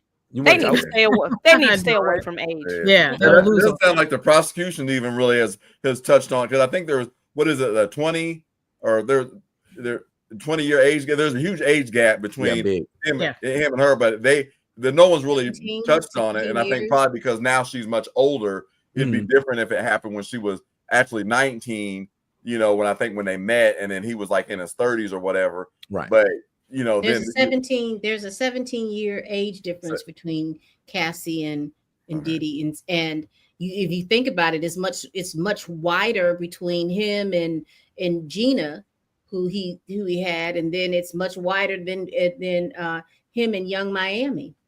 And I don't know how the Daphne girl is between that. I remember about the same age. I think Daphne might be a little bit older. A little older. She looks a little more mature. She's a little bit more, a little more mature.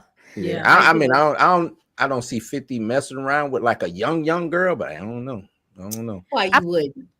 Why you wouldn't? Just because of just based off of who he's messed with. I'm just looking at his track record. That's all. Yeah. I'm just looking at his track record. His track record is not like young women. Yeah. His track record just isn't that. That's all I'm saying. It depends on what young means. Like if you talking about R. Kelly young, yeah, it ain't like that. But they're underage. I mean, that was crazy. Yeah. And you know, with R. Kelly, the thing that got, you know, Lauren, back, you know, we were talking about doing things and being out in the open and just not. R. Kelly was on trial, still pulling people from the line of the trial. When they talked about this R. Kelly, Diddy the same. R. Kelly, Diddy the same. He was pulling the girl from the doggone line that was supporting him in the line.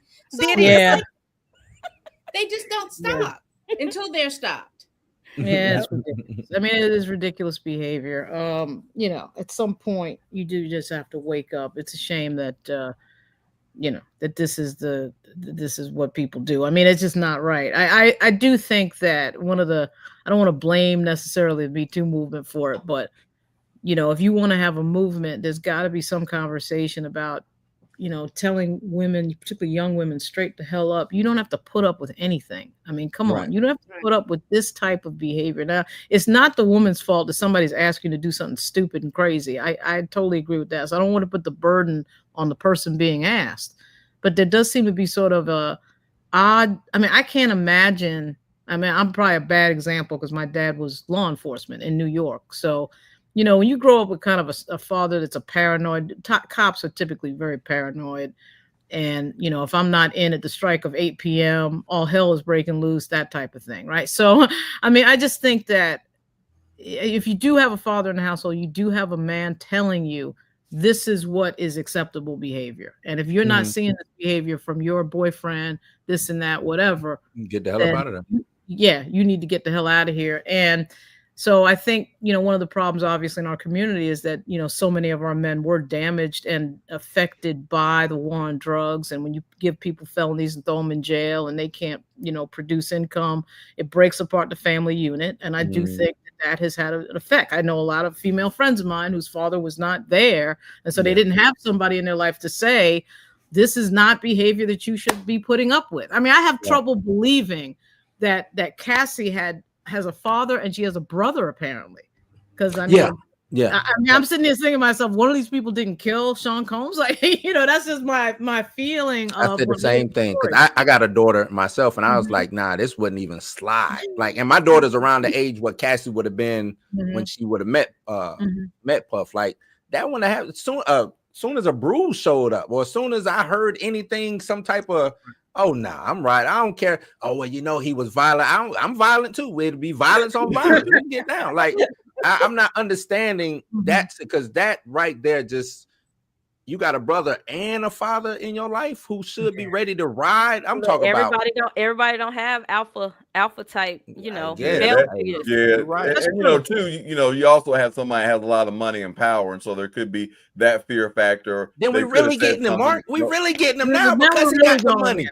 Now we're really going. Yeah, but you gotta think 10 years ago, people was not thinking like, I can go and take Puff down. People were scared of Puff Daddy. And speaking of what Attorney Mark said, and Lauren, yes, we should have great father figures around. But the thing about predators, they will find prey.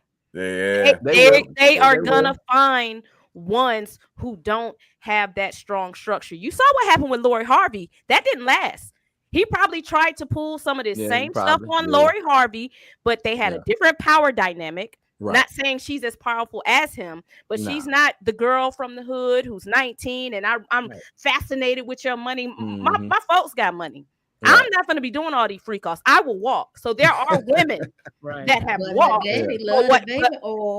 But what he will do is he will just find someone else who can be enamored with his charm and who he can bring into his atmosphere. Right. That's the thing about these. I agree with that. I've had a lot of men in Candor say that they try to, find a woman that's got quote daddy issues, meaning she has no daddy usually. So because you ain't gonna deal with somebody if you know that there's a dad back there or a brother, an older brother.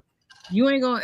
I mean, that's gonna be a different look to things. You come home with a black eye or something like that, Anyway, but you're right. Not everybody has. And that's a good point too about the strong women, because as you were talking about that, it reminded me of Jennifer Lopez. That Puff Daddy and Jennifer, they were hooked up for a short period of time. I think J-Lo might have had more money than him at that time. Though. Yeah, and then she's like, okay, I'm out of, I'm out. Yeah. But to a comment that someone made that flashed across the screen about don't act like Cassie was innocent.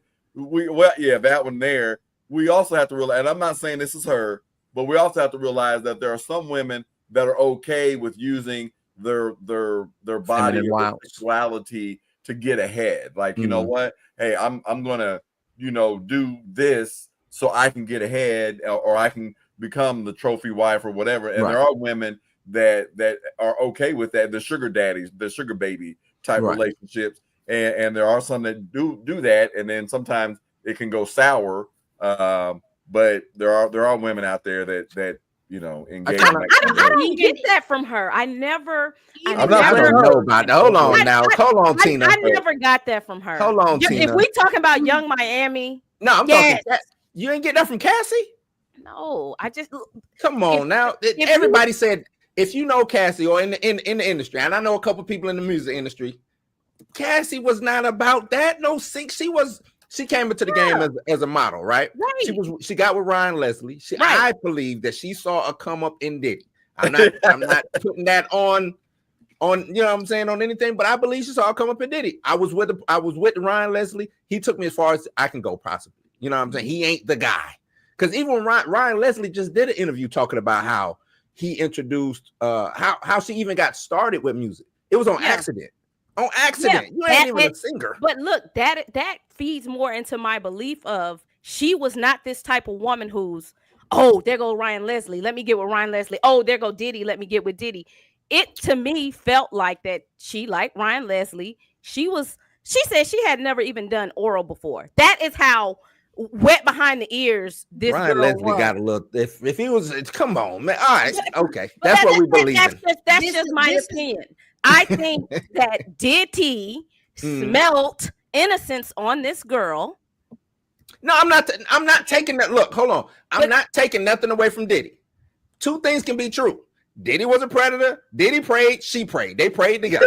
Amen. That's what it was. I'll say she accepted, but I don't feel like Cassie went into this situation like, I'm finna get with the boss. I think once the boss started coming at her, she probably was like, okay, I'm a rock with it. But she wasn't Young Miami. Young Miami is like, this is what I'm looking for. I ain't gotta work. Okay, I don't have to work anymore. No, but I think now the precedent was set by Cassie. for Young Miami and all of these other girls, because come on. yes, the seed was there. The crumbs is all over Bad Boy Records now. It's all over Arista and Bad Boy. Like, they seeing this stuff. Here come Young Miami. She ain't talented neither. The Pam, dynamics. you may interject. Moderate I this. think with Cassie, I think this is, I believe that 2 and 3 things can be true at the same time. Mhm. I think what she saw in Puff was that he paid attention to her. She was going to use that attention to elevate her career. Now, why she didn't think that there was something odd about a 10 album deal, I don't know. But I don't Especially you think can't even sing. with all, yeah, you know, the BET, I went back and saw and I was like, oh girl, But all of that to say is that Puffy noticed that, hey, number one, her folks are over there in Connecticut and they you know, they're struggling. They're not poor, but you know, they're struggling. She is using this opportunity to make some money and to do all these different things, even though she modeled, even though she did all these other things. You know, I think she saw a come up, but I don't think she saw that.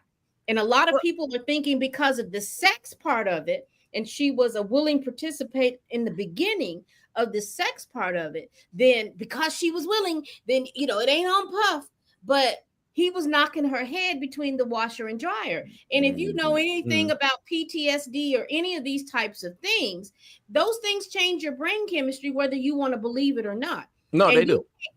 You can't go through all of that kind of stuff.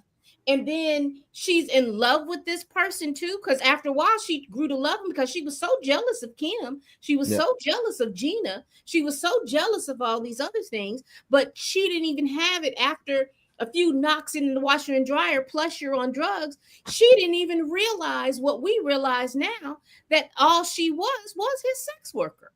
Well, the thing is, though, I mean, we are seeing a little bit of a pattern here of everything seems fine, everything's great. There's this relationship, the years are going by, and it only seems to be troubled in these cases when we're breaking up now, and now he's with somebody else, and now suddenly I'm suing for $20 million. I mean, I get the feeling that if these two were together, we wouldn't have heard anything about this, which, you know, you can still argue that his behavior is totally abusive. Right. No, it is. And then that was it. But the other thing too is just as a general, 7,000 foot view of it. Yes, men are in control of the music business. This is a business where men are calling the shots. They are making the decisions. They carry the power. They're deciding who gets the money. It's kind of like the Les Moonves scenario at CBS and the Harvey Weinstein scenario with his company. Right. He controlled who would become famous. He made the decisions. There were no women within a 5,000-mile radius of these decisions. So the women are at a obvious disadvantage in the power dynamic. And then on top of it, you're young. So you're not even that experienced in what the music business is. He had a huge advantage there.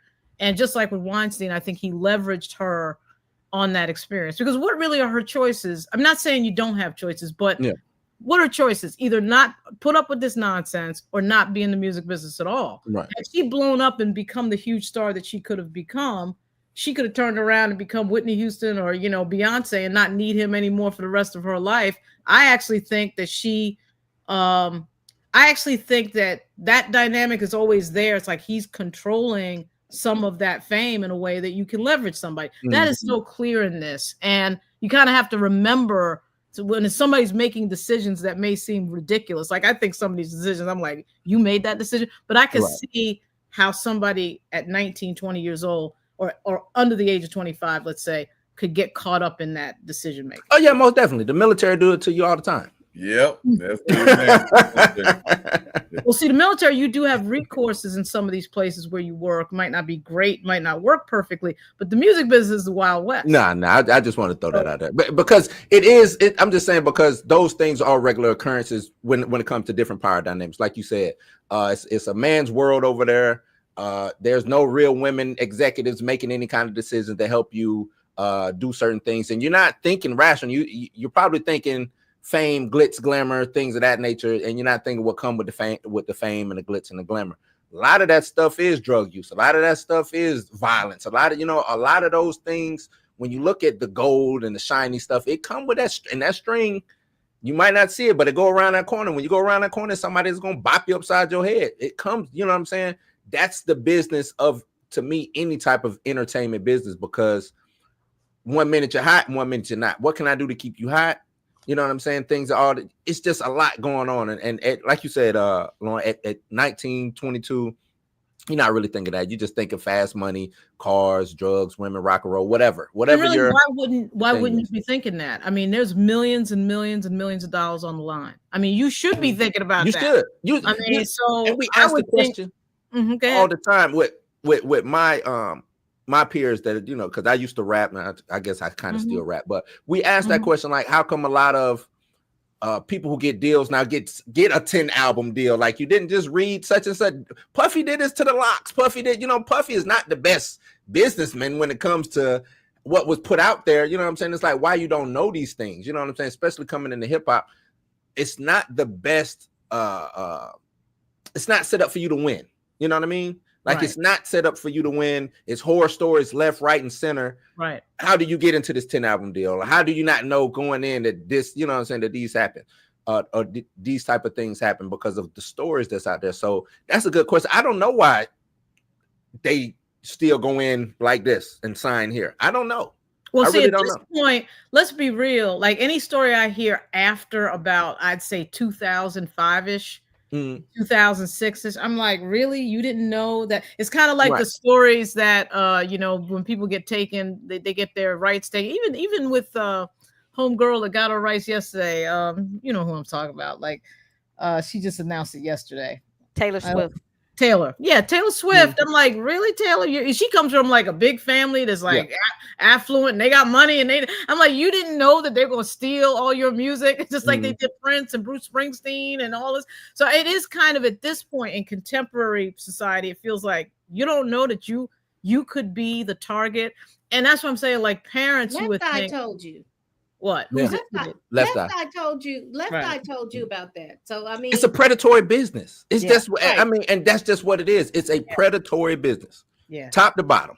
The bottom gonna prey on the top, and the top gonna prey on the bottom. That's just what it is. Yeah. They've been doing it ever since back in the day when you had the blues musicians. You know what I'm saying, making the blues, and just get in there. They put their name on it as a producer and all writer, and get all those royalties, and just pay the person in cash. And also, like what Lauren was talking about, you know, that power dynamic and people not being held accountable. You know, you think of all the people that were involved with the Jeffrey Epstein, you know, and then he ends up killing himself. But all those people that were involved on that island, where you go there, freak off island, you know, do that island, none of them really held accountable. Right. Let's address this question. Let's address this right here. It says here, it seems that Diddy broke a whole lot of employment laws, but I'm not seeing X trafficking and RICO elements. What do you all think about that?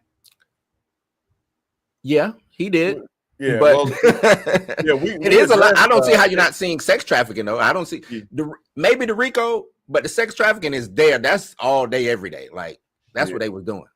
Yeah, they may not have been on when we addressed the fact that, you know, if he hires an escort to come to a state like New York or wherever where that prostitution is not legal, and they engage in prostitution, that can be kind of like that sex trafficking. You know what I'm saying? If he knew that they were going to engage in that kind of behavior, RICO, I just think they're going to make RICO just because they're throwing a whole bunch of bad stuff in there, you know, on him, and they're just going to be like, I'll find him guilty of RICO. But I don't think it should have been a RICO case. I think it should have just been like a basically domestic violence type of case. But, you know. Here we have another thing. It says, well, I read reports where Cassie said to an assistant that she can't leave Puff because she will be single, and Jay-Z isn't available or single. Look, I took that as she felt like, I've tried Kid Cudi, I've tried Michael B. Jordan, I've tried NFL players. He runs everybody off. He's not gonna run Hov off. Like, I think that was her saying, like, that's the only who he won't run up on. She should have went at fifth. She should have tried to get at fifth. Fifth ain't scared of Diddy. She should have went over there to fifth. But the thing why I'm a little more sensitive to Cassie is because it's not just Cassie. He did this to Kim. Kim was with Albie Shore, and he Yeah. just wore her down. And you gonna be my woman. He said, I'm gonna take you and your son. Come and on. your child. So some of these, I feel like the women who want Puff, he don't want them. He don't want them. I want what I can't have. That is the challenge to him. That is why he likes to have the straight men in the room, because you have the power to make them do these uncomfortable things. There are people who are willing to do this stuff. He don't want the people. He likes the challenge. And that's what I said. I said, predator. Puff, you could have just put this together on your own and just called it a day. Why are you doing these all of this? men are saying I couldn't even like continue doing this because I was so uncomfortable with him just sitting there in the corner holding himself. What you go doing, find dog? somebody who want to do this. There are people out there who will sign NDAs, people who have safe words, and we can do this all day. He don't want them. There are women lining up for Puff. He don't want them. I want Cassie. She ain't paying me. She ain't paying me no attention. Why she like Ryan? Ryan is lame. Yeah.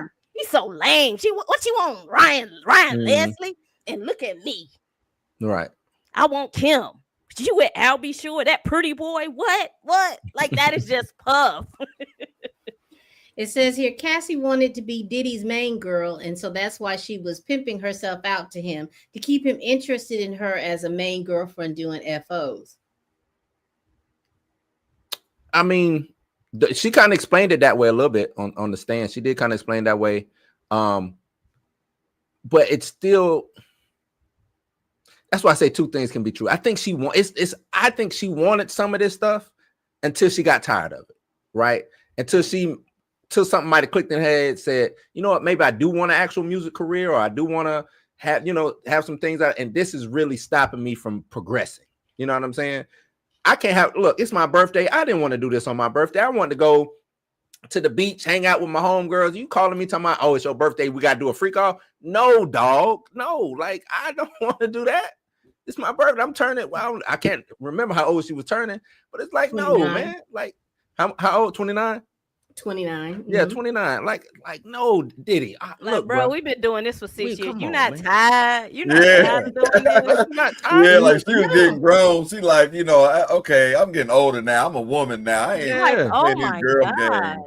But you're right. You are right. If he would have done right, she would still be there. You know why I say that? Because God rest her soul. If Kim wasn't deceased, she would be there. You see Misa is standing by his side. His other baby mama is there. And we all have heard stories of what he's done to Kim and Misa. So it is what it is with Puff. Does little Kim show up in this story anywhere? No. I just wonder. Little Kim was with Biggie. She wasn't with Puff. I mean, I ain't saying she was with it, but they were Puff and Kim was around, each other. Yeah. So I just wonder maybe if he was running after Kim during all that time. And then here we have, there is a metal band that has a DVD from the early 90s. And on that DVD, they gloat and laugh about, have someone's picked females from their crowd to hang out. And one time they had a mother and daughter. And that goes back to Lauren basically saying that, they're doing it on the other side and they're gloating on a DVD. I'm wondering, you know what, Pam? I think Puff would be okay if he wouldn't be an asshole, because there probably are people who's done this crazy stuff who just wasn't assholes and don't have so many people who just hate him.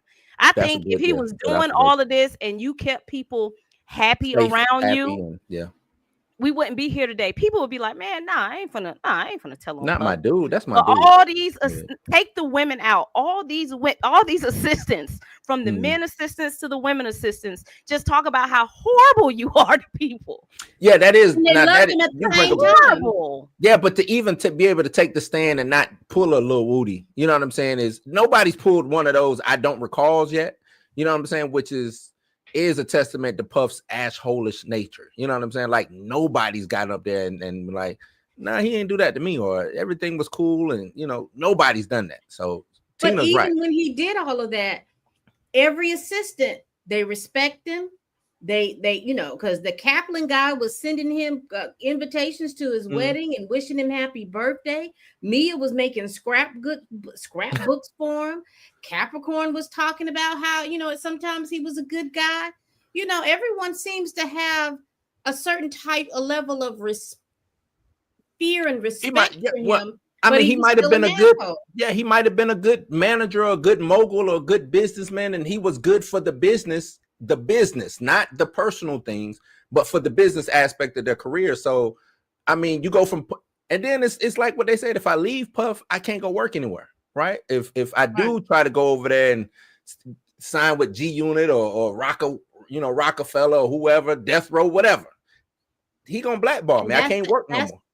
And he's charming. And he's charming. Yeah, he might be charming. If you've ever watched Making the Band, him and Lorianne Gibson would get into it. I'm talking about, she would go at him. She would pack up. I'm gone. I'm leaving. Next thing you know, she come on, Lorianne. Come on. You know I need you. You know I'm sorry. I lost my mind. I need you. So she's supposed charming. to take a stand too, right? I heard. I heard. Boom cack. I got a question for the attorney before we wrap it up. It seems like with all this witness testimony, there's not a lot of like physical evidence. So like how does that run into play where it's just like right now we're only getting witness testimony outside of Cassie? Of course, we've seen the bruises, but I'm saying when you're having people saying, "Oh, he held me at gunpoint, he kidnapped me," like how is this all playing into? Are they just solely going to rely on witness testimony? And there's, of course, there's no proof of you kidnapping me. How do we not know all these people are lying? So, how does that play into all of this? Yeah. So, you have what you call direct evidence, which is like, this physical evidence you're talking about, or maybe there's video, right? Kind of direct physical. Then you have what's called circumstantial evidence, which is kind of what we're dealing with in the domestic battery case, and a lot of domestic battery cases, because you may just have, you hear people say she said versus he said, those kind of cases. So that's what you have here. And in a way, it's kind of it's good and it's bad. It's like kind of double-edged sword, because it's like, hey, they don't have everything. They don't have any proof really saying this. Like, there hasn't been like this financial record showing like all this money he's made from, running all these, escorts and stuff and beating up women. Where's all this money that was illegal? But at the same time, it's like, since they don't have it, if the jury believes what these people are saying, kind of like most of all of us on the panel, he's hit. You know what I'm saying? Right. And how, there are a lot of people sitting in prison. And unfortunately, I've tried a few cases where I really believe my client's innocent, and that person gets on the witness stand and lies, and they get convicted. And the person, like, how can I get convicted? They lied. But the jury believed them. Right. And I believe, and they got it wrong, but they believed them. And that's what, that's basically what witness testimony is. You get in there and say somebody did it, and if the jury believes it, you hit. I see a lot of people, and this is going to be I think this is going to be an OJ style case, because this is the first case in present time where social media is so heavily engulfed. When R. Kelly was on trial, TikTok wasn't out. And you're letting these jurors go home to have access to all of this. Everything. So what I'm seeing a lot of people is saying, okay, all I'm hearing is people talking. Where's proof that she got kidnapped? Why should we believe she got kidnapped? Or where's the proof that he kicked this woman, in the back? I'm sure that's coming. I'm sure they're going to introduce financial records and, even the arson. Like, where is the proof of the arson is what I'm hearing. So we're just going to rely on, witness testimony. So that's kind of what I had a question about. I don't think they have the evidence for the arson, because I think they would have brought that in already. I think it's this kind of insinuation that I think he did it, but I no one actually witnessed him do it, and no one's coming forth at this point saying he did it. But like the person here posted, there's that history, right? So you get this chain of witnesses that are saying he engaged in this behavior, and that's the picture that the prosecution's painting, is that he's a bad boy. And jurors make it a lot easier to say, you know what? I believe he beat these. I mean, all these people come for. What's their motive? That's what the defense always try to do. What is the incentive for this person to lie? How can we poke holes in this person's story by saying they have an incentive to lie because they are upset that I'm not with them, that I didn't give them a contract or whatever. And then the prosecution is trying to paint a picture of, no, these people's story are consistent, that they are laying out a good story. Sorry. They're laying out a good story of this man being abusive. Right. You know, I think the thing too, and I've said it before, and I tell my audience all the time, y'all, this ain't Matlock, this ain't Law and Order SVU. We ain't gonna solve it. Some of these witnesses, you know, will be boring to you, because I think a lot of time, I think the first week of testimony, when I was hearing a lot of people and reading a lot of the comments, people were like, well, I don't know how that's gonna prove Rico. And I'm like, we got about 6 more weeks of this testimony. Wait a minute. No, because she wasn't fast traffic because she participated.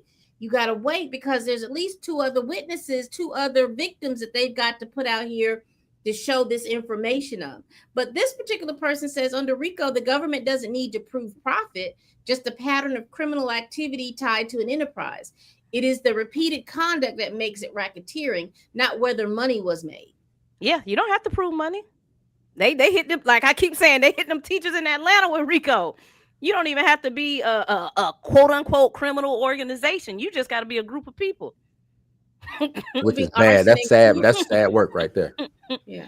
Proving arson in courts involves a combination of physical evidence, expert testimony, witness statements, and circumstantial evidence. The government proved all the elements, so that part was easy. Who did they have? I don't think they proved arson on Diddy. That arson one. Yeah. I don't know, because all they had was the fire person come up there and say, because once they said the fingerprint card was missing, was destroyed. They kind of threw that case. Yeah, that kind of threw. What they did show was intimidation and trespassing when yeah. Yeah. But I don't know about the arson. Because that's why I'm so surprised they included it, because I was looking for, unless somebody's going to testify and cop up and say I did it. Now. That's what I was saying. Whoever that, well, anyway, what I was thinking about the female DNA, because Kid Cudi testified that he was over at his girlfriend's sister's house and he had his dog sitter at the house. And I'm thinking in my head, the dog sitter is at the house. Is she the one did it all? It was a woman. And could she not have been the dog sitter, but possibly a current girlfriend? And then she found out that homeboy was over there at the sister his ex-girlfriend. They got a reasonable doubt. Yeah. Therefore, the female DNA, because they did say it was an old English bottle, old English malt liquor bottle with a silk scarf in it. So could it have been a situation where maybe that's where they found female DNA on the silk scarf or something, like, I don't know. But I was just thinking, well, she might have got upset and then called him and told him, Negro, you know your car on fire. You know what I'm saying? Just some crazy stuff like that.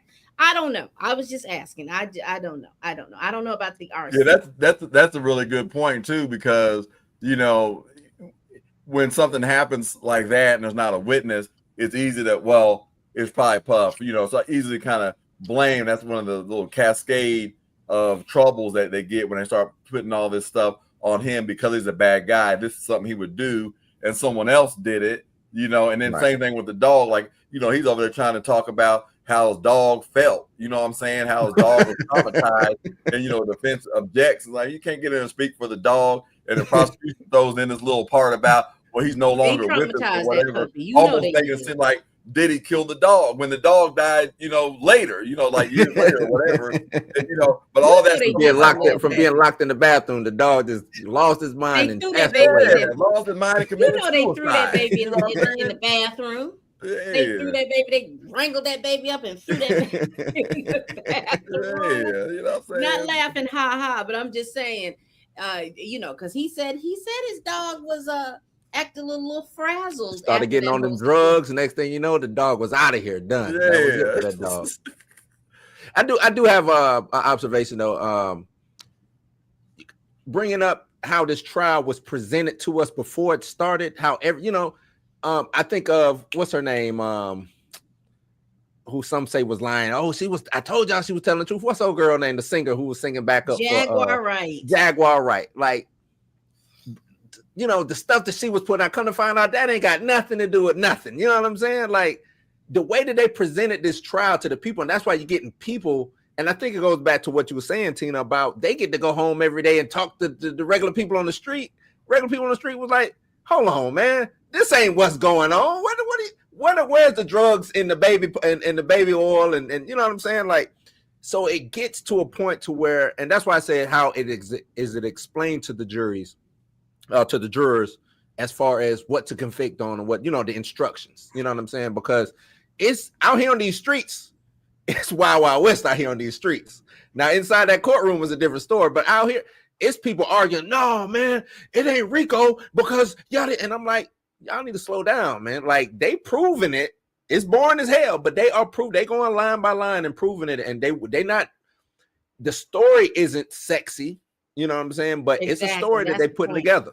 It's a story that they put I together. agree with that, and that's what people forget when we're getting, like, you know, we're not seeing it live streamed or whatever, you know, on court TV, but like trials, you know, I've had clients get in and say, well, it's going to be over like an hour or something like that, or how long do jurors deliberate? It's like, you have no clue. You know, they might deliberate, like somebody, I think Lauren said, you know, 10 minutes or whatever, and, you know, make 2 hours, 5. You just never know. And it just does. It's not TV. And so that some of that stuff is like boring. People be falling asleep. And you see sometimes in the courtroom, jurors fall asleep because it seems so boring and stuff. But you're right. They are telling a story. It's going to be interesting to see what story the defense tells, because I believe they're going to put on a case. I just don't think that Puff Daddy is going to be a part of telling that story. It's going to be interesting to see what story they tell. He got to get up there. He got to put a shiny suit on and get up there and say, take that, because he need to take that stand. He got to. I think they're going to do a good job of showing all the money he invested into Cassie. I think that's going to be one of his defense. Hey, I did try to advance her career. Look at our statements from X blah blah blah blah blah that shows I invested $5 million, $10 million. I think they're going to go with that. I think as far as him paying for her apartment, we've heard he pays for a lot of people on his staff's apartment. So it wasn't like, I'm just paying for her apartment so I can have control over her. I do this for everybody. So they're going to have a couple little things to kind of, is it going to be enough? Is it enough? And I was just about to say, is that enough? I don't know if that's enough. I don't know if that's enough, but I will tell, like I said, I tell you all this.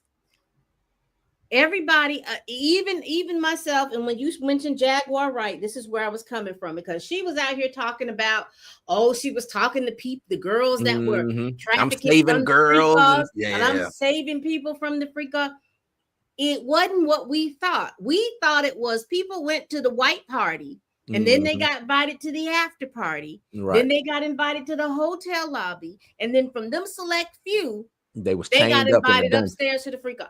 And that's not what the freak off. That was between Cassie and Diddy, or Diddy and whoever his intimate partner was. That's what I think was. Whether it was Cassie, whether it was Kim or whoever, Gina, whoever it was. But I do think it was some of that going on. I think two things can be true. I think some of these hundreds of people who's submitting these lawsuits, all of them not lying. Some of that stuff is true. I would say that too, but I would also tell you, I'm also wary about the time frames, because of the fact that Diddy had a good swath of assistants that worked with him, except for during that time when he was with Mia, when he only had that one assistant. So I would say in that particular time in that year that he had that one assistant, maybe. But Diddy had even though he wouldn't say that they were competent, he had very competent assistants that were able to do the things that they needed to do for him so he can be in so many different places. Now, I agree. There could be 2 and 3 things at once, but the way Cassie explained the time frame and how they was woe out in there and having to take IVs and all kinds of stuff. That's a lot. That's a lot. 2 and 3 days at a time. Unless he was having the party, and unless, I don't know. I'm just saying, I don't think that 100 and plus some people had that type of experience. 10, 15, maybe 100 and something. You would have heard about 100 and something people in an experience, just like we heard about what was going on, what we thought about. There should have just been, I don't know. I think it was different experiences, because think about Mia's testimony. Think about her testimony. I'm just in the bed sleep and he on top of me. So I don't think they necessarily had the freak off experience, but I do think Puffy was out here violating people. Okay, but I think that's what I mean by, and I think what Pam is also saying, these parties, the party thing, the coming in, laying on me and her waking up, what she said, in a chair or something like that. Like, yeah, Puffy might have been on some other predatory stuff, extracurricular outside of the freak offs. Not saying, I'm just talking about as far as Jaguar Wright was like, I'm saving people from the Diddy parties. Like, okay, Jag. And that's why everybody had all these big bets about, oh my gosh, who gonna show up? Was at Bishop Jakes was at the thing, and all of these people were there. And I don't know about that. They may have been at the white parties, they may have been in the thing, and they wherever that was, he had them big beds on the outside. They may have been laying up in all those things, but I'm just not seeing these orgy-esque levels of freak offs. Yeah, I agree with you on that. And even some of the, like, saying working 20 hours. I mean, I stay up late and work hard, especially if I'm getting in trial mode, but 20 hours, I'm saying, it's only 24 hours in a day, and then like the IVs, like I said, you get 100 people doing then it seems like more of it gets out, but these aren't people I'm running around with, so maybe and that would be real hard to contain. Like, that's I don't know, that's a lot to try to contain, and I don't think I don't think his staff was that big to contain something like that. I'm pretty sure he had a nice staff, but to contain it, like, sooner or later down the chain, somebody talking. This would have been out on some real, stuff early than what we getting it. It would have been out. People have been talking. No, I ain't talking about like that. I mean, as far as on some somebody needs to go to jail. Like, I'm telling the police, or because I don't rock that way, Diddy, and I'm 100th on the totem pole. I don't get down like that. Something like that. That's what I mean by it getting out. I know. Where's the video? You know what I'm saying? Like, you got that many people. He kept videos on the FOs. So I'm quite sure he would love to have had a visual evidence of his intimacy of body touching and baby oil and baby oil pools and Astroglide and heels. But see, that's the stuff that the prosecution is doing just to embarrass him, because baby oil is not illegal. You know what I'm saying? And Astro, what you call it, Astro oil, that ain't it. That stuff is not it. So you Billy, like, people in drug cases, they'll say, oh, this dude. And most of my clients, they're not dealers. They get charged with dealing, but they're not. They're just users. And the prosecutors will bring in, look at all this he had like a pound of this or whatever. It's like, okay, well, during the pandemic, look, I'm not a distributor of toilet paper, but we had a lot of toilet paper that we bought. You know what I'm saying? Right. So sometimes people that use drugs, they buy it in bulk, because they can't go nowhere. Yeah. Or they want to go on a bender or something like that. I'm going on a bender. Don't mean they're a dealer. And so, hey, he's got all this baby oil, not illegal, and he wants to use it for, his FOs, then go ahead, as long as it's consensual. But they just they just embarrassing him with that. Even my mom was talking about that. But that's how they got. But that was it, right? That's how they set up this whole thing from the jump. That perp walk, when they showed the day, coming in, they probably knew Diddy had all that stuff in there. Oh, you want to turn yourself in? Not today, brother. We coming in the day before. We're going to catch you with all this stuff, and we're going to perp walk you with baby oil and Astroglide and used condoms and ketamine and all. It's like, dang. They said it. I mean, they set him up. They got him good. What about this statement right here? It's true. A person who is impaired, whether by drugs, alcohol, or any condition affecting judgment, cannot legally consent to sexual activity. Impairment voids consent. Cassie and Mia didn't consent under the law. Yeah, in Indiana, that's true. If the person is unaware, so right, if someone uses some alcohol or drugs, that doesn't mean that they are intoxicated, right? So they would have to be intoxicated, that they could not give consent, and that would be true. Like, if you give the point of impairment, those roofies or whatever, those kind of things, and that or someone drinks so much that they pass out. Because if that's the case, having a beer You Yeah. done like you can't consent off of one beer then if that's the case. Yeah, but what if both people are impaired? Or, Yeah. Right, and if both people are impaired, then what? You know what I'm Yeah. saying? Is that just does the consent cancel each other out? Because the tie always goes to the woman. You know that. Goes to Like the- if yeah. both people are impaired, So you like know, in the Indiana, woman once is still. again, intoxication is not a defense, Mm. right? Unless it's involuntary intoxication. So Got it. if someone drugs you, and you Yeah. don't know it, then then you could use that as involuntary. No, if somebody drugs you and you don't know it, obviously that's wrong. Right. But what if both people are drunk? They have sex. She shows up and says there was no consent because I was drunk, but he was drunk also. But usually, what I've seen is that doesn't matter. Exactly. Like, That's what I'm saying. Intoxication is not a defense. So the male cannot say, "Hey, I was intoxicated. I didn't know what I was doing," because involuntary intoxication in Indiana, anyway. I can't speak about where this is in New York, but in Indiana, voluntary intoxication is not a defense. So you can't say, "Hey, I was intoxicated. I didn't know what I was doing," and use that as an excuse, unless obviously it was involuntary when someone drugged you didn't know. Breathe air and call it a day. That's all you can do. Drink water and breathe air. That's it. Prosecutors claim Diddy paid $100,000 to a security guard for the surveillance footage, a signed agreement barring the guard from speaking. This is evidence of obstruction of justice and bribery. That's why I said there's no way he can beat Rico. They got this man I twisted every which way. I don't know if that's obstruction of justice at the time. I think it would be a stronger obstruction of justice if the trial was going on, then he paid paid them to do that and bribe him and all that kind of stuff like that.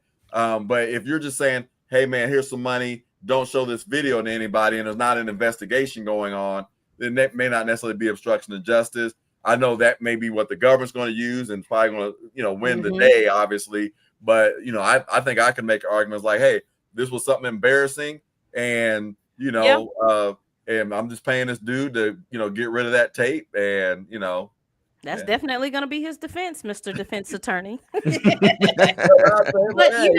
thing about that is the person who got the money, who we say have the money, we hadn't talked to him yet. The security guard just testified Why didn't they show up when the guards first came? Because it's the way they are weaving this thing. That's why I said way they're weaving this case together. I don't know if the average person is kind of following it. I'm following it. I see exactly what they're doing. Because I think they rest Wednesday. Yeah, I think they rest Wednesday. Yeah. No, they got another. No, we haven't even got to. We haven't got to the chef. We haven't got to Jane Doe. No. Yeah, I heard that it's going to be an 8-week trial, and we're going into week 4. So that was scheduled to, although they're cutting some witnesses. But, I think they're going to rest early. I think it's going to be an early rest. They still got Mia on Monday. We still haven't got to the chef. We still haven't got to Jane Doe. We still ain't talked to KK. No. They got at least one who not showing up. It's a witness not showing up, right? Victim 3. Victim number 3. And there's also not been a lot of finance stuff either. Like I think they're going to get into some financial, at the end. Well, if anything, I would say this the last week. That's what I'm calling it. I'm calling it last week. Put me down. You got too many witnesses. You got too many The prosecution said that only thing the prosecution said that they feel like they may take only 5 weeks. Now remember, we're going. They lost victim 3. They lost victim 3, so they probably they're not going to call those people for her because remember the first week was just jury selection. So we've only had the second week, the third week, and we're in the 4th week. So we've only had 3 weeks of their testimony. They still have 2 more weeks. Okay. They still have that according to what they're saying. Right. They still have 2 more weeks. Because you got to bring the finance in. You have to bring the finances in. And there's still, at least that I know, is the chef and Jane Doe too. And I think you got to bring KK in because she's not charged. I think you have to bring her in. She is right in the middle of everything. I need you to bring HR in. I need human resources to come in. Because human resources is cutting up in regards to, because he calls and says, well, then we're just going to suspend her for insubordination, and we're gonna suspend her without, I need HR. I need to see them ladies and gentlemen in HR to see what's going on. That's why I said the way they're weaving this, everybody keeps talking about chef for a reason. If y'all notice, these witnesses start talking about people before they show up. I'm like, bro, the way they're doing this is so wild. But yeah, the chef is coming, and Jane Doe too. She needs to come because I am curious about her and her relationship, because you know you had one assistant that went to blows with her, and then you have Puffy that supposedly went to blows with her, and then you have her, the same chef, from my understanding, told on Capricorn Clark. So I'm interested in her. She hates Puff. She hates him. She may, but you know, like I said, when she told on Capricorn Clark, you know, she left a bad taste in my mouth. And there's two chefs. I don't know which chef told on Capricorn Clark, because there's one chef who sued him because she said he made her serve him during his intimate moments. So there's one chef that sued him, and then there's Chef Jordan, who I think is gonna be the one who he kicked out of the house. He put hands on her, and she wasn't playing with him. She would cuss him out. So yes, I think she's coming. You know who I would love to see they put on trial that Mia mentioned? Who was this Kayla woman that apparently she went to HR because she saw Puff put hands on Cassie? And he was telling her about, well, you may have to testify, and if you testify, you need to make sure that you testify for me. And then it's supposed to be Capricorn Clark, because Mia then kind of corroborated what Capricorn Clark said about, and if Capricorn is going to sue, you're going to have to testify for me and make sure that you stand up for me, or something like that. It was something in the testimony. So yeah, anyway. Was this after everything went down, or right before everything went down with Cassie? About the test, who would have to testify? I don't know. Mia mentioned this incident with someone named Kayla, and Kayla went to HR, and then I think Kayla had threatened to sue, or she did sue. I don't know exactly. I can't remember what that testimony was. And then Mia testified that she was on some kind of call with HR and KK and Diddy and all of them, and they were saying, you know, you're going to have to make sure that you were basically saying you're going to have to make sure, because it was just before she was talking about D-Rock calling her back in April or whenever that was. She was saying that there was a testimony. Right before that was right when the stuff was going out about Cassie suing Diddy and all of that, and they said the feds were sniffing around. I think it was right around that time. It was somewhere in there, but there's some lady named Kayla that filed a lawsuit, and they were talking about it. That's why I was saying I want HR, whoever is part of that Bad Boy Entertainment, Combs Entertainment HR. I want HR to come up because of the fact that they were having some kind of conference call, Zoom meeting, whatever call they were having back in 2017, 2018, right before she gets fired. They're having some kind of call, and he's saying, you know, you're going to have to do that with her and possibly Capricorn as well. I can't get over. I have to go look it up, but I just remember saying that. That's why I kept saying I want HR. I want to hear what this was going on in regards to HR, because to me that kind of puts. I'm thinking that does something with Rico, maybe with obstruction, maybe with something where he was tampering with somebody. I don't know. I'm just saying. I just remember that conversation. Oh yeah, they're gonna get him for witness tampering too, because he called Jane Doe on the phone and she recorded him. I don't know if the recording gonna be allowed to be played, but as soon as Cassie sued, he called her. Hey, everything we did is cool, right? You straight? What you need? Anything we can do? Same thing with Mia. Diddy done was wilding, but and I think that's possibly why he couldn't get bond like he wanted to, get bail like he thought he was going to. Yeah, that's what they said. It was because of that. Right. That's what they said. All right, people. Do we have some closing? I was about to say closing arguments. Any summations? Anything you want to present or talk about at the end, or do you want to give what your predictions are at this point? Do you think Diddy is gone, or do you think there's still some hope at the light of the end of the tunnel? There might be some mysterious witness, like his mama will get up and say, "No, my baby didn't do it. I did." Yeah, everybody mama gonna get up and say that, right? Not my baby. No, I think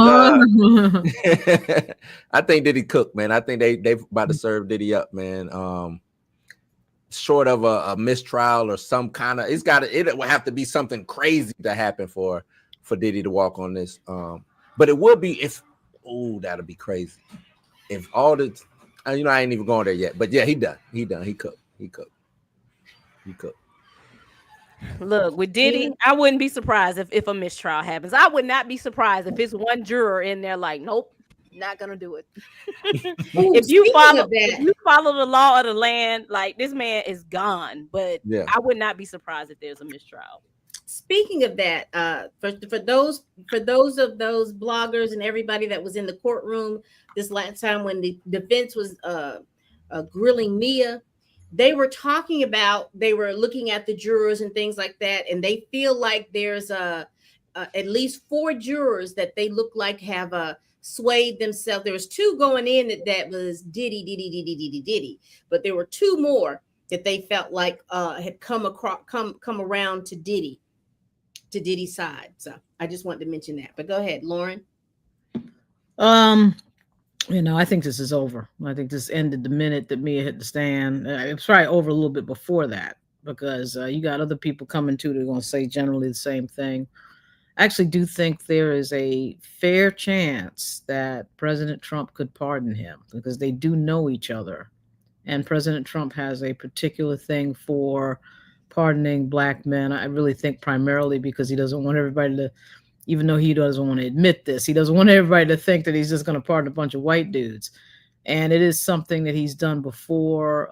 Kwame Kilpatrick, to me, is his most interesting Black pardon, because Kwame Kilpatrick was going to be in there for a long time on some corruption stuff in Detroit, and then he pardoned him.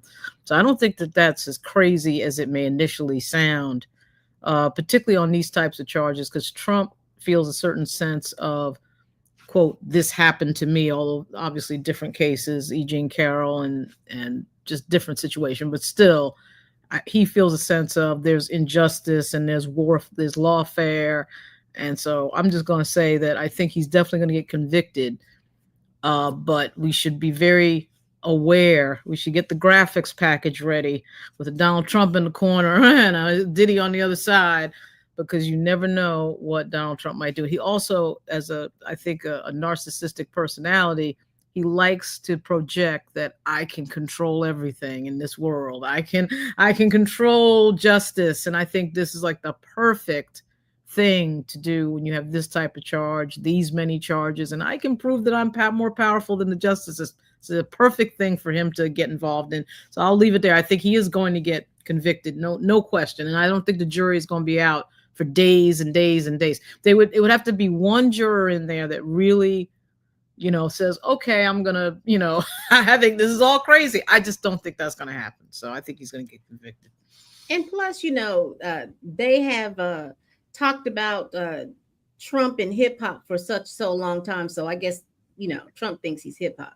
And there is a connection there. I mean, he did, hang out with hip hop guys. I mean, so it's like, it's not like it's just totally out of nowhere, but right. There's so many photos. If you see the photos online, it's pretty interesting. They were at the same types of events. I just think that's on the table. That's on the table. Yeah. And he just pardoned. Didn't he just pardon one of Snoop Dogg's friends? Yeah. He pardoned Harry O. Last time he was in, it was Harry O., who was the founder, one of the co-founders of Death Row Records. So yeah. And I think the bigger the pardon, the more powerful. It's all about him, of course. So the bigger the pardon, the more powerful Donald Trump looks. I would just be aware that could happen. So, Mark, but I saw this was directed at you, so I decided to put it on the screen, and you can kind of incorporate that in your summation.